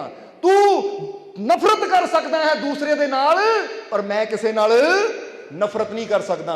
तू निंदिया कर सकदा है, तू क्रोध कर सकदा है, तू माड़ा कर सकदा है, पर मैं किसी का माड़ा नहीं कर सकता। जरा समझना। और अगे रब ने की किया? रब कहंदा कि तू गिरन वाले, गिरना मतलब समझदे हो ना, गिरना, तू गिरने वाले सारे काम कर सकदा है, पर मैं गिरने वाला कोई काम नहीं कर सकता। जरा समझना सारिਆਂ ने। और नाल ये भी रब ने कहा कि जेड़े काम तू कर सकता है और मैं नहीं कर सकता, वो यानी बुरा बोलना, क्योंकि परमात्मा कदी बुरा नहीं बोलता, रब कदी बुरा नहीं करता, रब किसी ने नफरत नहीं करता। तुसी जिन्ना मर्जी रब नूं बुरा बोल लो पर फिर भी रब प्यार ही करेगा। समझते हो कि नहीं? इसलिए हुण परमात्मा ने अगे फकीर नूं की किया कि जेड़े काम मैं नहीं करदा, अगर तू वो काम करना बंद कर देवें, ਔਰ ਜਿਹੜੇ ਕੰਮ ਮੈਂ ਕਰਦਾ ਆ, ਅਗਰ ਤੂੰ ਉਹ ਕੰਮ ਕਰਨਾ ਸ਼ੁਰੂ ਕਰ ਦੇਵੇਂ ਤਾਂ ਤੇਰੇ ਔਰ ਮੇਰੇ 'ਚ ਕੋਈ ਫਰਕ ਨਾ ਰਹਿ ਜਾਵੇ। ਫਿਰ ਤੂੰ ਮੇਰਾ ਰੂਪ ਹੋ ਜਾਵੇਂ ਤਾਂ ਮੈਂ ਤੇਰਾ ਰੂਪ ਹੋ ਜਾਵਾਂ, ਕਿਉਂਕਿ ਇਹੀ ਕੰਮ ਤਾਂ ਤੈਨੂੰ ਔਰ ਮੈਨੂੰ ਇੱਕ ਦੂਜੇ ਤੋਂ ਜੁਦਾ ਕਰਦੇ ਹੈ। ਇਸ ਲਈ ਹੁਣ ਆਪ ਥੋੜਾ ਜਿਹਾ ਚੈੱਕ ਕਰ ਲੈਣਾ ਆਪਣੇ ਆਪ ਨੂੰ, ਸਮਝਦੇ ਹੋ ਕਿ ਨਹੀਂ, ਕਿ ਤੁਹਾਡੀ ਹਾਲੇ ਤੱਕ ਰੱਬ ਨਾਲ ਮੁਲਾਕਾਤ ਕਿਉਂ ਨਹੀਂ ਹੋਈ, ਹਾਲੇ ਤੱਕ ਉਹ ਪ੍ਰਭੂ ਤੱਕ ਪਹੁੰਚੇ ਕਿਉਂ ਨਹੀਂ ਹੈ। ਇਹਦਾ ਇੱਕੋ ਹੀ ਕਾਰਨ ਹੈ ਕਿ ਹਾਲੇ ਤੱਕ ਅਸੀਂ ਆਪਣੇ ਅੰਦਰ ਉਹ ਗੁਣ ਹੀ ਨਹੀਂ ਪੈਦਾ ਕਰਨ ਦੀ ਕੋਸ਼ਿਸ਼ ਕੀਤੀ ਜਿਹੜੇ ਗੁਣ ਉਹ ਮਾਲਿਕ ਦੇ ਅੰਦਰ ਹੈ, ਉਹ ਪ੍ਰਮਾਤਮਾ ਦੇ ਅੰਦਰ ਹੈ। ਹਾਲੇ ਤੱਕ ਅਸੀਂ ਚੱਲਦੇ ਹੀ ਉਸ ਤੋਂ ਉਲਟਾਂ, ਕਿਉਂਕਿ ਪ੍ਰਮਾਤਮਾ ਕਿਸੇ ਨਾਲ ਨਫ਼ਰਤ ਨਹੀਂ ਕਰਦਾ, ਪਰ ਇਨਸਾਨ ਆਪਣੇ ਆਪ ਨੂੰ ਚੈੱਕ ਕਰੇ ਤਾਂ ਪਤਾ ਨਹੀਂ ਕਿੰਨੇ ਕੁ ਦੀ ਨਫ਼ਰਤ ਇਨਸਾਨ ਆਪਣੇ ਦਿਲਾਂ 'ਚ ਲੈ ਕੇ ਬੈਠਾ ਹੈ। ਬੋਲੋ ਹੈ ਜਾਂ ਨਹੀਂ। ਇਸ ਲਈ ਪ੍ਰਮਾਤਮਾ ਕਹਿੰਦਾ ਮੈਂ ਜੋੜਨ ਦਾ ਕੰਮ ਕਰਦਾ ਆ, ਤੋੜਨ ਦਾ ਨਹੀਂ। ਪਰ ਇਹ ਇਨਸਾਨ, ਤੂੰ ਤੋੜਨ ਦਾ ਵੀ ਕਰ ਸਕਦਾ ਆ, ਜੋੜਨ ਦਾ ਵੀ ਕਰ ਸਕਦਾ ਆ। ਜਦੋਂ ਤੂੰ ਤੋੜਨ ਦਾ ਕਰਦਾ ਆ ਮੇਰੇ ਤੋਂ ਜੁਦਾ ਹੋ ਜਾਂਦਾ ਹੈ। ਜਦੋਂ ਤੋੜਨ ਦਾ ਕੰਮ ਛੱਡ ਕੇ ਸਭ ਨੂੰ ਜੋੜਨ ਦਾ ਕੰਮ ਕਰੇਗਾ ਤਾਂ ਤੂੰ ਮੇਰਾ ਹੀ ਰੂਪ ਹੋ ਸਕਦਾ ਹੈ। ਇਸ ਲਈ ਸਮਝੋ ਸਾਰੇ, ਇਸ ਲਈ ਜੋੜਨ ਵਾਲੇ ਕੰਮ ਕਰੋ, ਤੋੜਨ ਵਾਲੇ ਨਹੀਂ। ਪ੍ਰੇਮ ਵਾਲੇ ਕੰਮ ਕਰੋ, ਨਫ਼ਰਤ ਵਾਲੇ ਨਹੀਂ, ਕਿਉਂਕਿ ਪ੍ਰੇਮ ਕਰਨਾ ਪ੍ਰਭੂ ਦਾ ਕੰਮ ਹੈ। ਸਭ ਦਾ ਭਲਾ ਕਰਨਾ ਪ੍ਰਭੂ ਦਾ ਕੰਮ ਹੈ, ਸਭ ਨੂੰ ਖੁਸ਼ੀਆਂ ਦੇਣੀਆਂ ਪ੍ਰਭੂ ਦਾ ਕੰਮ ਹੈ। ਔਰ ਜਦੋਂ ਪ੍ਰਭੂ ਵਾਲੇ ਕੰਮ ਅਸੀਂ ਕਰਾਂਗੇ ਤਾਂ ਫਿਰ ਸਾਡੇ 'ਚ ਤਾਂ ਉਹਦੇ 'ਚ ਕੋਈ ਫਰਕ ਰਹੇਗਾ ਹੀ ਨਹੀਂ। ਇਹਨੂੰ ਹੀ ਕਹਿੰਦੇ ਹੈ ਕਿ ਮੁਰਸ਼ਦ ਰਾਹ ਵਿੱਚ ਕਦੇ ਨਾ ਛੋੜੇ, ਅਵਗੁਣ ਵੀ ਗੁਣ ਕਰਦਾ। ਮੁਰਸ਼ਦ ਲੋਗ ਮੁਹੰਮਦ ਬਖਸ਼ਾ, ਲਾਲ ਬਣਾਉਣ ਪੱਥਰ ਦਾ। ਕਿ ਆਹ ਜਿਹੜਾ ਇਨਸਾਨ ਦਾ ਜੀਵਨ ਪੱਥਰ ਬਣਿਆ ਹੋਇਆ ਹੈ ਨਾ, ਪੱਥਰ, ਕਿਉਂਕਿ ਪੱਥਰ ਦਾ ਕੰਮ ਹੁੰਦਾ ਦੂਜੇ ਨੂੰ ਪੀੜਾ ਦੇਣੀ, ਸਮਝਦੇ ਹੋ ਕਿ ਨਹੀਂ। ਕਹਿੰਦੇ ਹੁਣ ਪੱਥਰ ਬਣ ਕੇ ਜ਼ਿੰਦਗੀ ਨਹੀਂ ਗੁਜ਼ਾਰਨੀ, ਹੁਣ ਲਾਲ ਬਣੋ ਤਾਂ ਕਿ ਤੁਹਾਡੀ ਲਾਲੀ ਚਾਰੋਂ ਤਰਫ ਫੈਲ ਜਾਵੇ। ਜਿੱਦਾਂ ਫੁੱਲ ਦੀ ਮਹਿਕ ਚਾਰੋਂ ਤਰਫ ਫੈਲ ਜਾਂਦੀ ਹੈ, ਤੁਹਾਡੀ ਅੱਛਾਈ ਚਾਰੋਂ ਤਰਫ ਫੈਲੇ, ਤੁਹਾਡਾ ਪ੍ਰੇਮ ਚਾਰੋਂ ਤਰਫ ਫੈਲੇ, ਤਾਂ ਕਿ ਜਿੱਧਰ ਦੀ ਵੀ ਤੁਸੀਂ ਗੁਜ਼ਰ ਜਾਵੋ ਅੱਛਾਈ ਦੀ ਮਹਿਕ ਬਖੇਰਦੇ ਹੀ ਚਲੇ ਜਾਵੋ। ਔਰ ਜਿਹੜਾ ਅੱਛਾਈ ਦੀ ਮਹਿਕ ਬਖੇਰਦਾ ਚਲਾ ਜਾਂਦਾ ਫਿਰ ਉਹਦੀ ਰਹਿਮਤ ਹਰ ਕਦਮ ਤੇ ਉਹਦੇ ਨਾਲ ਚੱਲਦੀ ਹੈ। ਹੁਣ ਤੁਸੀਂ ਚਾਹੁੰਦੇ ਹੋ ਨਾ ਕਿ ਉਹ ਮਾਲਿਕ ਦੀ ਰਹਿਮਤ ਹਰ ਕਦਮ ਤੇ ਤੁਹਾਡੇ ਨਾਲ ਚੱਲੇ, ਚਾਹੁੰਦੇ ਹੋ ਕਿ ਨਹੀਂ? ਤਾਂ ਫਿਰ ਅੱਜ ਤੋਂ ਆਪਣੇ ਆਪ ਨਾਲ ਇਹ ਫੈਸਲਾ ਕਰੋ ਕਿ ਮੈਂ ਬੁਰਾਈ ਤੋਂ ਬਚਾਂ, ਬੁਰਾ ਬੋਲਣ ਤੋਂ ਬਚਾਂ, ਬੁਰਾ ਸੁਣਨ ਤੋਂ ਬਚਾਂ, ਬੁਰਾ ਕਰਨ ਤੋਂ ਬਚਾਂ। ਜਦ ਵੀ ਮੈਂ ਬੋਲਾਂ ਅੱਛਾ ਬੋਲਾਂ, ਸਮਝਦੇ ਹੋ ਕਿ ਨਹੀਂ? ਔਰ ਜਿਸ ਤਰ੍ਹਾਂ ਦੱਸਿਆ ਤੁਹਾਨੂੰ ਕਿ ਆਪਣੇ ਅੰਦਰ ਵਿਸ਼ਵਾਸ ਰੱਖਣਾ ਹੈ, ਯਕੀਨ ਰੱਖਣਾ ਹੈ, ਕਿਉਂਕਿ ਜਿੱਥੇ ਪ੍ਰੇਮ ਹੈ, ਜਿੱਥੇ ਵਿਸ਼ਵਾਸ ਹੈ, ਜਿੱਥੇ ਯਕੀਨ ਹੈ, ਉੱਥੇ ਹੀ ਉਹਦੀ ਰਹਿਮਤ ਹੈ, ਉੱਥੇ ਹੀ ਉਹਦੀ ਬਖਸ਼ਿਸ਼ ਹੈ, ਉੱਥੇ ਹੀ ਉਹਦੀ ਕਿਰਪਾ ਹੈ। ਇਸ ਲਈ ਉਹਦੀਆਂ ਰਹਿਮਤਾਂ ਦੇ ਦਰਵਾਜ਼ੇ ਉਸ ਵੇਲੇ ਇਨਸਾਨ ਵਾਸਤੇ ਖੁੱਲ੍ਹਣੇ ਸ਼ੁਰੂ ਹੋ ਜਾਂਦੇ ਹੈ ਜਦੋਂ ਇਨਸਾਨ ਆਪਣੇ ਮਾਲਿਕ ਨਾਲ ਪ੍ਰੇਮ ਕਰਨਾ ਔਰ ਉਸ ਤੇ ਵਿਸ਼ਵਾਸ ਰੱਖਣਾ ਸ਼ੁਰੂ ਕਰ ਦਿੰਦਾ ਹੈ। ਜੇ ਅੱਜ ਤੋਂ ਹੀ ਤੁਸੀਂ ਪ੍ਰੇਮ ਔਰ ਵਿਸ਼ਵਾਸ ਦੀ ਸ਼ੁਰੂਆਤ ਕਰ ਦਿੰਦੇ ਹੋ ਤਾਂ ਯਕੀਨ ਰੱਖੋ ਕਿ ਫਿਰ ਜਿੱਧਰ ਵੀ ਤੁਸੀਂ ਕਦਮ ਵਧਾਓਗੇ ਨਾ ਤੁਹਾਨੂੰ ਕਾਮਯਾਬੀ ਜ਼ਰੂਰ ਮਿਲੇਗੀ, ਸਫਲਤਾ ਜ਼ਰੂਰ ਮਿਲੇਗੀ। ਬੋਲੋ ਸਮਝਦੇ ਹੋ ਕਿ ਨਹੀਂ? ਇਸ ਲਈ ਹੁਣ ਆਖਰਲੇ ਵਚਨਾਂ 'ਚ ਇਹੀ ਕਵਾਂਗੇ, ਹੁਣ ਕਹਿ ਦਿਓ ਆਪਣੇ ਆਪ ਨੂੰ ਕਿ ਮੈਨੂੰ ਆਪਣੇ ਮਾਲਿਕ ਤੇ ਪੂਰਾ, ਮੈਨੂੰ ਆਪਣੇ ਮਾਲਿਕ ਤੇ ਪੂਰਾ, ਮੈਨੂੰ ਆਪਣੇ ਮਾਲਿਕ ਤੇ ਪੂਰਾ, ਮੇਰੀਆਂ ਝੋਲੀਆਂ ਰਹਿਮਤ ਨਾਲ, ਮੇਰੀਆਂ ਝੋਲੀਆਂ ਰਹਿਮਤ ਨਾਲ, ਮੇਰੀਆਂ ਝੋਲੀਆਂ ਰਹਿਮਤ ਨਾਲ, ਮੇਰੀਆਂ ਝੋਲੀਆਂ ਖੁਸ਼ੀਆਂ ਨਾਲ, ਮੇਰੀਆਂ ਝੋਲੀਆਂ ਖੁਸ਼ੀਆਂ ਨਾਲ, ਮੇਰੀਆਂ ਝੋਲੀਆਂ ਖੁਸ਼ੀਆਂ ਨਾਲ। ਮੇਰੇ ਸਾਰੇ ਦੁੱਖ ਦੂਰ, ਮੇਰੇ ਸਾਰੇ ਦੁੱਖ ਦੂਰ, ਮੇਰੇ ਸਾਰੇ ਦੁੱਖ ਦੂਰ। ਔਰ ਯਾਦ ਰੱਖੋ ਜਦੋਂ ਇਹ ਵਿਸ਼ਵਾਸ ਨਾਲ ਤੁਸੀਂ ਕਹਿੰਦੇ ਹੋ ਨਾ ਤਾਂ ਸਿਰਫ ਕਹਿੰਦੇ ਨਹੀਂ, ਇਹਦਾ ਅਸਰ ਵੀ ਹੁੰਦਾ ਹੈ ਜੀਵਨ ਦੇ ਉੱਪਰ। ਇਹ ਗੱਲ ਹਮੇਸ਼ਾ ਯਾਦ ਰੱਖੋ, ਕਿਉਂਕਿ ਕਦੀ ਹੋ ਹੀ ਨਹੀਂ ਸਕਦਾ ਕਿ ਵਿਸ਼ਵਾਸ ਨਾਲ ਉਹਨੂੰ ਪੁਕਾਰਿਆ ਹੋਵੇ ਤਾਂ ਬੰਦਾ ਖਾਲੀ ਰਹਿ ਜਾਵੇ। ਤਾਂ ਹੀ ਤਾਂ ਕਹਿੰਦੇ ਹੈ ਬਾਤ ਜੋ ਦਿਲ ਸੇ ਨਿਕਲਤੀ ਹੈ ਅਸਰ ਰੱਖਤੀ ਹੈ, बात जो दिल से निकलती है असर रखती है, पर नहीं ताकते परवाज मगर रखती है। कि ਜਿਹੜੀ ਗੱਲ ਇੱਥੋਂ ਨਿਕਲਦੀ ਹੈ ਨਾ ਵਿਸ਼ਵਾਸ ਨਾਲ, ਉਹ ਬੇਅਸਰ ਨਹੀਂ ਜਾਂਦੀ, ਉਹਦਾ ਅਸਰ ਹੋ ਕੇ ਰਹਿੰਦਾ ਹੈ। ਪਰ ਨਹੀਂ, ਪਰ ਕਹਿ ਦਿੰਦੇ ਪੰਖਾਂ ਨੂੰ ਕਿ ਬੇਸ਼ੱਕ ਇਨਸਾਨ ਦੇ ਦਿਲ ਚੋਂ ਨਿਕਲਣ ਵਾਲੀ ਆਵਾਜ਼ ਨੂੰ ਕੋਈ ਪੰਖ ਨਹੀਂ ਲੱਗੇ ਹੋਏ, ਪਰ ਤਾਕਤੇ ਪ੍ਰਵਾਜ਼ ਮਗਰ ਰੱਖਦੀ ਹੈ।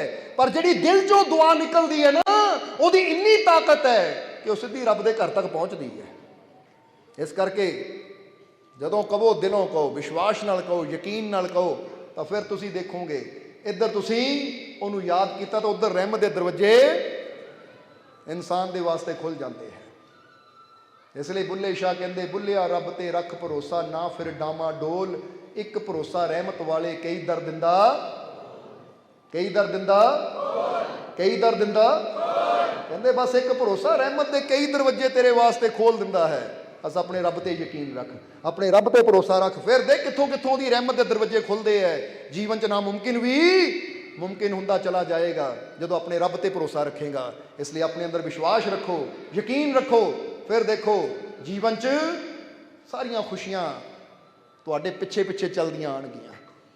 ਕੋਈ ਘਾਟ, ਕੋਈ ਕਮੀ ਜੀਵਨ 'ਚ ਨਹੀਂ ਰਹੇਗੀ, ਕਿਉਂਕਿ ਵਿਸ਼ਵਾਸ ਹੀ ਤਾਂ ਉਹ ਚਾਬੀ ਹੈ ਜਿਹੜੀ ਉਹਦੇ ਰਹਿਮਤ ਦੇ ਦਰਵਾਜ਼ਿਆਂ ਨੂੰ ਸਾਡੇ ਵਾਸਤੇ ਖੋਲ ਦਿੰਦੀ ਹੈ। ਸਮਝਦੇ ਹੋ ਕਿ ਨਹੀਂ? ਪਰ ਇਹ ਚਾਬੀ ਕਦੋਂ ਕੰਮ ਕਰਦੀ ਹੈ? ਜਿੱਦਾਂ ਕਹਿੰਦੇ ਨਾ ਕਿ ਇੱਕ ਵਾਰ ਹਥੌੜਾ ਪਿਆ ਹੋਇਆ ਸੀ ਔਰ ਕੋਲ ਹੀ ਚਾਬੀ ਸੀ, ਕੋਲ ਹੀ ਤਾਲਾ ਪਿਆ ਹੋਇਆ ਸੀ। ਜ਼ਰਾ ਹੁਣ ਧਿਆਨ ਦੇਣਾ ਸਾਰਿਆਂ ਨੇ, ਇਹ ਗੱਲ ਬੜੀ ਸਮਝਣ ਵਾਲੀ ਹੈ। ਤਾਂ ਕਹਿੰਦੇ ਹਥੌੜੇ ਔਰ ਚਾਬੀ ਦੇ ਵਿੱਚ ਬਹਿਸ ਹੋਣ ਲੱਗ ਗਈ। ਹਥੌੜਾ ਕਹਿੰਦਾ ਕਮਾਲ ਦੀ ਗੱਲ ਹੈ, ਨਿੱਕੀ ਜਿਹੀ ਚਾਬੀ ਹੈ, ਮੈਨੂੰ ਇਹ ਦੱਸ ਕਿ ਮੈਂ ਜੇ ਇਹ ਤਾਲੇ ਨੂੰ ਖੋਲ੍ਹਣਾ ਹੋਵੇ ਨਾ ਤਾਂ ਮੈਨੂੰ ਕਈ ਸੱਟਾਂ ਮਾਰਨੀਆਂ ਪੈਂਦੀਆਂ, ਮੈਨੂੰ ਕਈ ਸੱਟਾਂ ਮਾਰਨੀਆਂ ਪੈਂਦੀਆਂ, ਫਿਰ ਕਿਤੇ ਜਾ ਕੇ ਤਾਲਾ ਖੁੱਲਦਾ ਹੈ। ਪਰ ਤੂੰ 1 ਸੈਕਿੰਡ 'ਚ ਹੀ ਖੋਲ ਦਿੰਦੀ ਹੈ। ਆਖਿਰ ਰਾਜ ਕੀ ਹੈ? ਤਾਂ ਉਸ ਵੇਲੇ ਚਾਬੀ ਨੇ ਕਿਹਾ, ਦਰਅਸਲ ਹਥੌੜਿਆ ਤੂੰ ਕਰਦਾ ਹੈ ਜ਼ਬਰਦਸਤੀ, ਔਰ ਜਦੋਂ ਜ਼ਬਰਦਸਤੀ ਹੁੰਦੀ ਤਾਂ ਫਿਰ ਟਾਈਮ ਲੱਗਦਾ ਹੈ। ਤਾਂ ਮੈਂ ਸਿੱਧਾ ਜਾਂਦੀ ਹੈ ਤਾਲੇ ਦੇ ਦਿਲ ਦੇ ਵਿੱਚ, ਔਰ ਜਦੋਂ ਦਿਲ ਦੇ ਵਿੱਚ ਜਾਇਆ ਜਾਂਦਾ ਹੈ ਨਾ ਤਾਂ ਫਿਰ ਇੱਕ ਪਲ 'ਚ ਹੀ ਕੰਮ ਹੋ ਜਾਂਦਾ ਹੈ। ਸਮਝਦੇ ਹੋ ਕਿ ਨਹੀਂ? ਇਸ ਲਈ ਇਹ ਰੱਬ ਦੇ ਘਰ ਦੀਆਂ ਰਹਿਮਤਾਂ ਦੇ ਦਰਵਾਜ਼ੇ ਵੀ ਉਦੋਂ ਹੀ ਖੁੱਲ੍ਹਦੇ ਜਦੋਂ ਆ ਦਿਲ ਤੱਕ ਉਤਰਿਆ ਜਾਵੇ। ਇਸ ਲਈ ਦਿਲ ਦੇ ਅੰਦਰ ਪ੍ਰੇਮ ਹੋਣਾ ਚਾਹੀਦਾ ਹੈ, ਫਿਰ ਉਹਦੀ ਰਹਿਮਤ ਦੇ ਤਾਲੇ ਖੁੱਲ੍ਹਣੇ ਆ, ਕਿਉਂਕਿ ਉੱਥੇ ਜ਼ੋਰ ਜ਼ਬਰਦਸਤੀ ਦੀ ਤਾਂ ਗੱਲ ਹੈ ਹੀ ਨਹੀਂ। ਜੇ ਬੰਦਾ ਸੋਚੇ ਜ਼ੋਰ ਜ਼ਬਰਦਸਤੀ ਮੈਂ ਰੱਬ ਨੂੰ ਝੁਕਾ ਲੂੰ, ਰੱਬ ਦੀਆਂ ਰਹਿਮਤਾਂ ਪਾ ਲੂੰ, ਤਾਂ ਫਿਰ ਤਾਂ ਬੰਦਾ ਸਾਰੀ ਜ਼ਿੰਦਗੀ ਸੱਟਾਂ ਮਾਰਦਾ ਰਹੇ ਤਾਂ ਵੀ ਪੱਲੇ ਕੁਛ ਨਹੀਂ ਪੈਣਾ। ਤਾਂ ਜੇ ਇੱਥੋਂ ਇੱਕ ਛੋਟੀ ਜਿਹੀ ਅਰਦਾਸ ਨਿਕਲਦੀ ਹੈ ਨਾ ਦਿਲੋਂ, ਖੁਦਾ ਕਬੂਲ ਕਰਤਾ ਹੈ ਹਰ ਉਹ ਦੁਆ ਜੋ ਦਿਲ ਸੇ ਹੋਤੀ ਹੈ, ਦਿਲੋਂ ਜਦੋਂ ਨਿਕਲਦੀ ਹੈ ਆਵਾਜ਼, ਤਾਂ ਫਿਰ ਉਹਦੀਆਂ ਰਹਿਮਤਾਂ ਦੇ ਦਰਵਾਜ਼ੇ ਖੁੱਲ ਜਾਂਦੇ ਹੈ। ਕਿਉਂਕਿ ਉਹ ਜਦ ਵੀ ਸੁਣਦਾ ਨਾ ਇੱਥੋਂ ਸੁਣਦਾ ਹੈ, ਕਿਉਂਕਿ ਬੈਠਾ ਵੀ ਤਾਂ ਇੱਥੇ ਹੀ ਹੈ ਨਾ। ਸਮਝਦੇ ਹੋ ਕਿ ਨਹੀਂ? ਕਿੱਥੇ ਹੈ ਰੱਬ? ਇੱਥੇ ਹੀ ਬੈਠਾ ਹੈ ਨਾ। ਬਸ ਤਾਂ ਹੀ ਤਾਂ ਕਹਿੰਦੇ ਦਿਲ ਕੇ ਆईने में है तस्वीर यार, जब जरा गर्दन झुकाई देख ली। ਸਮਝਦੇ ਹੋ ਕਿ ਨਹੀਂ? ਤਾਂ ਹੀ ਤਾਂ ਬੁੱਲੇ ਸ਼ਾਹ ਵੀ ਕਹਿੰਦੇ ਸੀ, ਮੈਂ ਮੱਕੇ ਨੂੰ ਕੀ ਦੇਖਣਾ, ਮੈਂ ਤੀਰਥਾਂ ਨੂੰ ਕੀ ਦੇਖਣਾ, ਜਦੋਂ ਯਾਰ ਨੂੰ ਦੇਖਣ ਨੂੰ ਦਿਲ ਕਰਦਾ ਤਾਂ ਮੈਂ ਸਿਰ ਝੁਕਾਉਂਦਾ ਤਾਂ ਆਪਣੇ ਯਾਰ ਦਾ ਦੀਦਾਰ ਕਰ ਲੈਂਦਾ ਹਾਂ, ਕਿਉਂਕਿ ਮੇਰੇ ਅੰਦਰ ਹੀ ਤਾਂ ਵਸਦਾ ਹੈ ਉਹ। ਇਸ ਲਈ ਤੁਹਾਡਾ ਮਾਲਿਕ ਤੁਹਾਡੇ ਹਰ ਪਲ ਹਰ ਘੜੀ ਨਾਲ ਹੀ ਹੈ। ਬਸ ਉੱਤੇ ਵਿਸ਼ਵਾਸ ਰੱਖੋ, ਯਕੀਨ ਰੱਖੋ ਕਿ ਤੂੰ ਮੇਰਾ ਰਾਖਾ ਸਭਨੀ ਥਾਈ, ਕਿਉਂਕਿ ਯਕੀਨ ਦੇ ਨਾਲ ਹੀ ਤਾਂ ਉਹਦੀਆਂ ਰਹਿਮਤਾਂ ਨੂੰ ਹਾਸਲ ਕੀਤਾ ਜਾਂਦਾ ਹੈ। ਤਾਂ ਹੀ ਫਿਰ ਦੁਹਰਾਵਾਂਗੇ, ਬੁੱਲੇ ਸ਼ਾਹ ਕਹਿੰਦੇ ਇੱਕ ਭਰੋਸਾ ਰਹਿਮਤ ਵਾਲੇ ਕਈ ਦਰ ਦਿੰਦਾ ਖੋਲ। ਦਰ ਦਾ ਮਤਲਬ ਦਰਵਾਜ਼ਾ, ਕਿ ਇੱਕ ਭਰੋਸਾ ਰੱਖੇਗਾ ਤਾਂ ਰਹਿਮਤ ਦੇ ਕਈ ਦਰਵਾਜ਼ੇ ਤੇਰੇ ਵਾਸਤੇ ਖੁੱਲ ਜਾਣੇ ਆ। ਜਿੱਥੋਂ ਤੈਨੂੰ ਨਹੀਂ ਵੀ ਉਮੀਦ ਨਾ, ਉੱਥੋਂ ਵੀ ਦਰਵਾਜ਼ਾ ਖੁੱਲ ਜਾਏਗਾ ਤੇਰੇ ਵਾਸਤੇ। ਬਸ ਆਪਣੇ ਰੱਬ ਤੇ ਭਰੋਸਾ ਰੱਖ। ਸੋ ਭਰੋਸਾ ਹੈ ਜਾਂ ਨਹੀਂ? ਫਿਰ ਕਹਿ ਦਿਓ ਮੈਨੂੰ ਮੇਰੇ ਮਾਲਿਕ ਤੇ ਪੂਰਾ ਪੂਰਾ ਪੂਰਾ। ਬਸ ਇਹ ਮਾਲਕ ਇਦਾਂ ਹੀ ਇਹ ਪ੍ਰੇਮ, ਇਹ ਵਿਸ਼ਵਾਸ ਬਣਾਏ ਰੱਖੇ। ਕੁਛ ਪਲ ਬੜੇ ਖਾਸ ਹੁੰਦੇ ਆ, ਉਹਨਾਂ ਪਲਾਂ ਨੂੰ ਜਦੋਂ ਇਨਸਾਨ ਸੰਭਾਲ ਲੈਂਦਾ ਨਾ ਤਾਂ ਜ਼ਿੰਦਗੀ 'ਚ ਬਹੁਤ ਕੁਝ ਸੰਭਲ ਜਾਂਦਾ ਹੈ। ਕਿਉਂਕਿ ਸਭ ਤੋਂ ਬੜੀ ਗੱਲ ਹੈ, ਜੇ ਨਾ ਉਹਦੀ ਰਹਿਮਤ ਸੰਭਾਲ ਲਈ ਨਾ, ਉਹਨੂੰ ਜੀਵਨ 'ਚ ਫਿਰ ਕਮੀ ਤਾਂ ਕੋਈ ਆਂਦੀ ਨਹੀਂ ਹੈ। ਕਿਉਂਕਿ ਆਪ ਤੁਸੀਂ ਆਪਣੇ ਆਪ ਨੂੰ ਚੈੱਕ ਕਰਕੇ ਦੇਖੋ ਕਿ ਹਰ ਕਦਮ ਤੇ ਇਨਸਾਨ ਨੂੰ ਉਹਦੀਆਂ ਰਹਿਮਤਾਂ ਦੀ ਜ਼ਰੂਰਤ ਹੈ। ਕਿਉਂਕਿ ਜਿਹੜਾ ਕੰਮ ਉਹਦੀ ਰਹਿਮਤ ਨੇ ਕਰਨਾ ਹੈ ਨਾ, ਉਹ ਕੰਮ ਦੁਨੀਆ ਦੀ ਹੋਰ ਕਿਸੇ ਚੀਜ਼ ਨੇ ਨਹੀਂ ਕਰਨਾ। ਇਹ ਗੱਲ ਯਾਦ ਰੱਖੋ। ਜੇ ਇਨਸਾਨ ਨੂੰ ਖੁਸ਼ੀਆਂ ਵੀ ਚਾਹੀਦੀਆਂ ਤਾਂ ਉਹ ਵੀ ਉਹਦੀ ਰਹਿਮਤ ਨਾਲ ਹੀ ਆਣੀ ਹੈ। ਦੁਨੀਆ ਦੇ ਪਦਾਰਥਾਂ ਨੇ ਖੁਸ਼ੀਆਂ ਨਹੀਂ ਦੇਣੀਆਂ। ਹੁਣ ਕਈ ਵਾਰ ਤੁਸੀਂ ਦੇਖਦੇ ਨਾ, ਬੰਦੇ ਕੋਲ ਸਭ ਕੁਝ ਹੁੰਦਾ ਹੈ, ਕਾਰ ਵੀ ਹੈ, ਘਰ ਵੀ ਹੈ, ਪੈਸਾ ਵੀ ਹੈ, ਪਰ ਅੰਦਰ ਖੁਸ਼ੀ ਨਹੀਂ ਹੈ। ਬੰਦਾ ਪਰੇਸ਼ਾਨ ਹੈ, ਬੰਦਾ ਕਹਿੰਦਾ ਹੁਣ ਜੀਣ ਨੂੰ ਦਿਲ ਨਹੀਂ ਕਰਦਾ, ਸਭ ਕੁਝ ਹੁੰਦਿਆਂ ਹੋਇਆਂ ਵੀ ਸ਼ਾਂਤੀ ਨਹੀਂ ਹੈ, ਸਕੂਨ ਨਹੀਂ ਹੈ। ਇਹਦਾ ਮਤਲਬ ਸਕੂਨ, ਸ਼ਾਂਤੀ, ਖੁਸ਼ੀ ਚੀਜ਼ਾਂ ਨੇ ਨਹੀਂ ਦੇਣੀ। ਇਹ ਤਾਂ ਜੀਵਨ 'ਚ ਉਦੋਂ ਆਣੀ ਜਦੋਂ ਉਹਦੀ ਰਹਿਮਤ ਹੁੰਦੀ ਹੈ, ਉਹਦੀ ਮਿਹਰ ਹੁੰਦੀ ਹੈ। ਇਸ ਲਈ ਚਾਹੇ ਹੋਵੇ ਤੰਦਰੁਸਤੀ, ਇਹ ਵੀ ਕਦ ਨਾਲ ਆਣੀ ਹੈ। ਨਹੀਂ ਤਾਂ ਡਾਕਟਰ ਕਈ ਵਾਰ ਕੀਮਤੀ ਤੋਂ ਕੀਮਤੀ ਦਵਾਈਆਂ ਵੀ ਦੇ ਦਿੰਦੇ ਆ ਕਿ ਨਹੀਂ? ਪਰ ਫਿਰ ਵੀ ਬੰਦਾ ਕਹਿੰਦਾ ਉਹ ਮਹਿੰਗੀਆਂ ਤੋਂ ਮਹਿੰਗੀਆਂ ਦਵਾਈਆਂ ਖਾ ਲਈਆਂ, ਫਿਰ ਵੀ ਕੋਈ ਅਸਰ ਹੁੰਦਾ ਹੀ ਨਹੀਂ ਹੈ। ਤਾਂ ਜਦੋਂ ਉਹਦੀ ਰਹਿਮਤ ਹੋ ਜਾਵੇ, ਇੱਕ ਛੋਟੀ ਜਿਹੀ ਗੋਲੀ ਵੀ ਆਪਣਾ ਅਸਰ ਦਿਖਾ ਦਿੰਦੀ ਹੈ। ਕਿਉਂਕਿ ਤੰਦਰੁਸਤੀ ਦੇਣਾ ਇਹ ਉਹਦੀ ਰਹਿਮਤ ਦੇ ਹੱਥ 'ਚ ਹੈ, ਡਾਕਟਰ ਦੇ ਹੱਥ 'ਚ ਨਹੀਂ ਹੈ। ਤਾਂ ਹੀ ਤਾਂ ਅਸੀਂ ਕਈ ਵਾਰ ਦੱਸਦੇ ਹਾਂ ਕਿ ਡਾਕਟਰ ਕੋਲੋਂ ਅਸੀਂ ਦਵਾਈ ਲੈ ਸਕਦੇ ਹਾਂ। ਜੇ ਡਾਕਟਰ ਨੂੰ ਪੁੱਛੋ, ਡਾਕਟਰ ਸਾਹਿਬ ਤੁਸੀਂ ਤੰਦਰੁਸਤੀ ਦਿੰਦੇ ਹੋ, ਡਾਕਟਰ ਨੇ ਕਹਿਣਾ ਭਾਈ ਮੇਰਾ ਕੰਮ ਦਵਾਈ ਦੇਣਾ, ਤੰਦਰੁਸਤੀ ਦੇਣਾ ਮੇਰਾ ਕੰਮ ਨਹੀਂ ਹੈ। ਤੰਦਰੁਸਤੀ ਦੇਣਾ ਤਾਂ ਉਹਦੇ ਹੱਥ 'ਚ ਹੈ, ਇਹ ਡਾਕਟਰ ਵੀ ਮੰਨਣਗੇ। ਤਾਂ ਹੀ ਤਾਂ ਡਾਕਟਰ ਵੀ ਕਹਿੰਦੇ ਦਵਾਈ ਦੇ ਸਕਦੇ, ਆਪਰੇਸ਼ਨ ਅਸੀਂ ਕਰ ਸਕਦੇ ਹਾਂ ਭਾਈ, ਬਾਕੀ ਸਭ ਕੁਝ ਉੱਪਰ ਵਾਲੇ ਦੇ ਹੱਥ 'ਚ ਹੈ।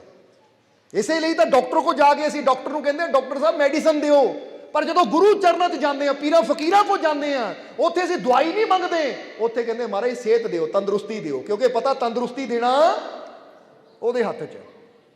ਇਸ ਲਈ ਰਹਿਮਤ ਨਾਲ ਹੀ ਤੰਦਰੁਸਤੀ ਮਿਲਦੀ ਹੈ, ਰਹਿਮਤ ਦੇ ਨਾਲ ਹੀ ਬਰਕਤਾਂ ਮਿਲਦੀਆਂ ਹੈ, ਉਹਦੀ ਰਹਿਮਤ ਦੇ ਨਾਲ ਹੀ ਜੀਵਨ 'ਚ ਖੁਸ਼ੀਆਂ ਆਉਂਦੀਆਂ ਹੈ, ਉਹਦੀ ਰਹਿਮਤ ਦੇ ਨਾਲ ਹੀ ਜੀਵਨ 'ਚ ਸ਼ਾਂਤੀ ਆਉਂਦੀ ਹੈ, ਉਹਦੀ ਰਹਿਮਤ ਨਾਲ ਹੀ ਜੀਵਨ 'ਚ ਪਿਆਰ ਆਉਂਦਾ ਹੈ। ਇਸ ਲਈ ਜਿਹਨੇ ਉਹਦੀ ਰਹਿਮਤ ਨੂੰ ਸੰਭਾਲ ਲਿਆ ਨਾ, ਉਹਨਾਂ ਸਭ ਕੁਝ ਹੀ ਸੰਭਾਲ ਲਿਆ। ਸੋਹਣਾ ਸੋਹਣਾ ਮੇਰਾ ਮੁਰਸ਼ਿਦ ਸੋਹਣਾ, ਸੋਹਣਾ ਸੋਹਣਾ ਮੇਰਾ ਮੁਰਸ਼ਿਦ ਸੋਹਣਾ।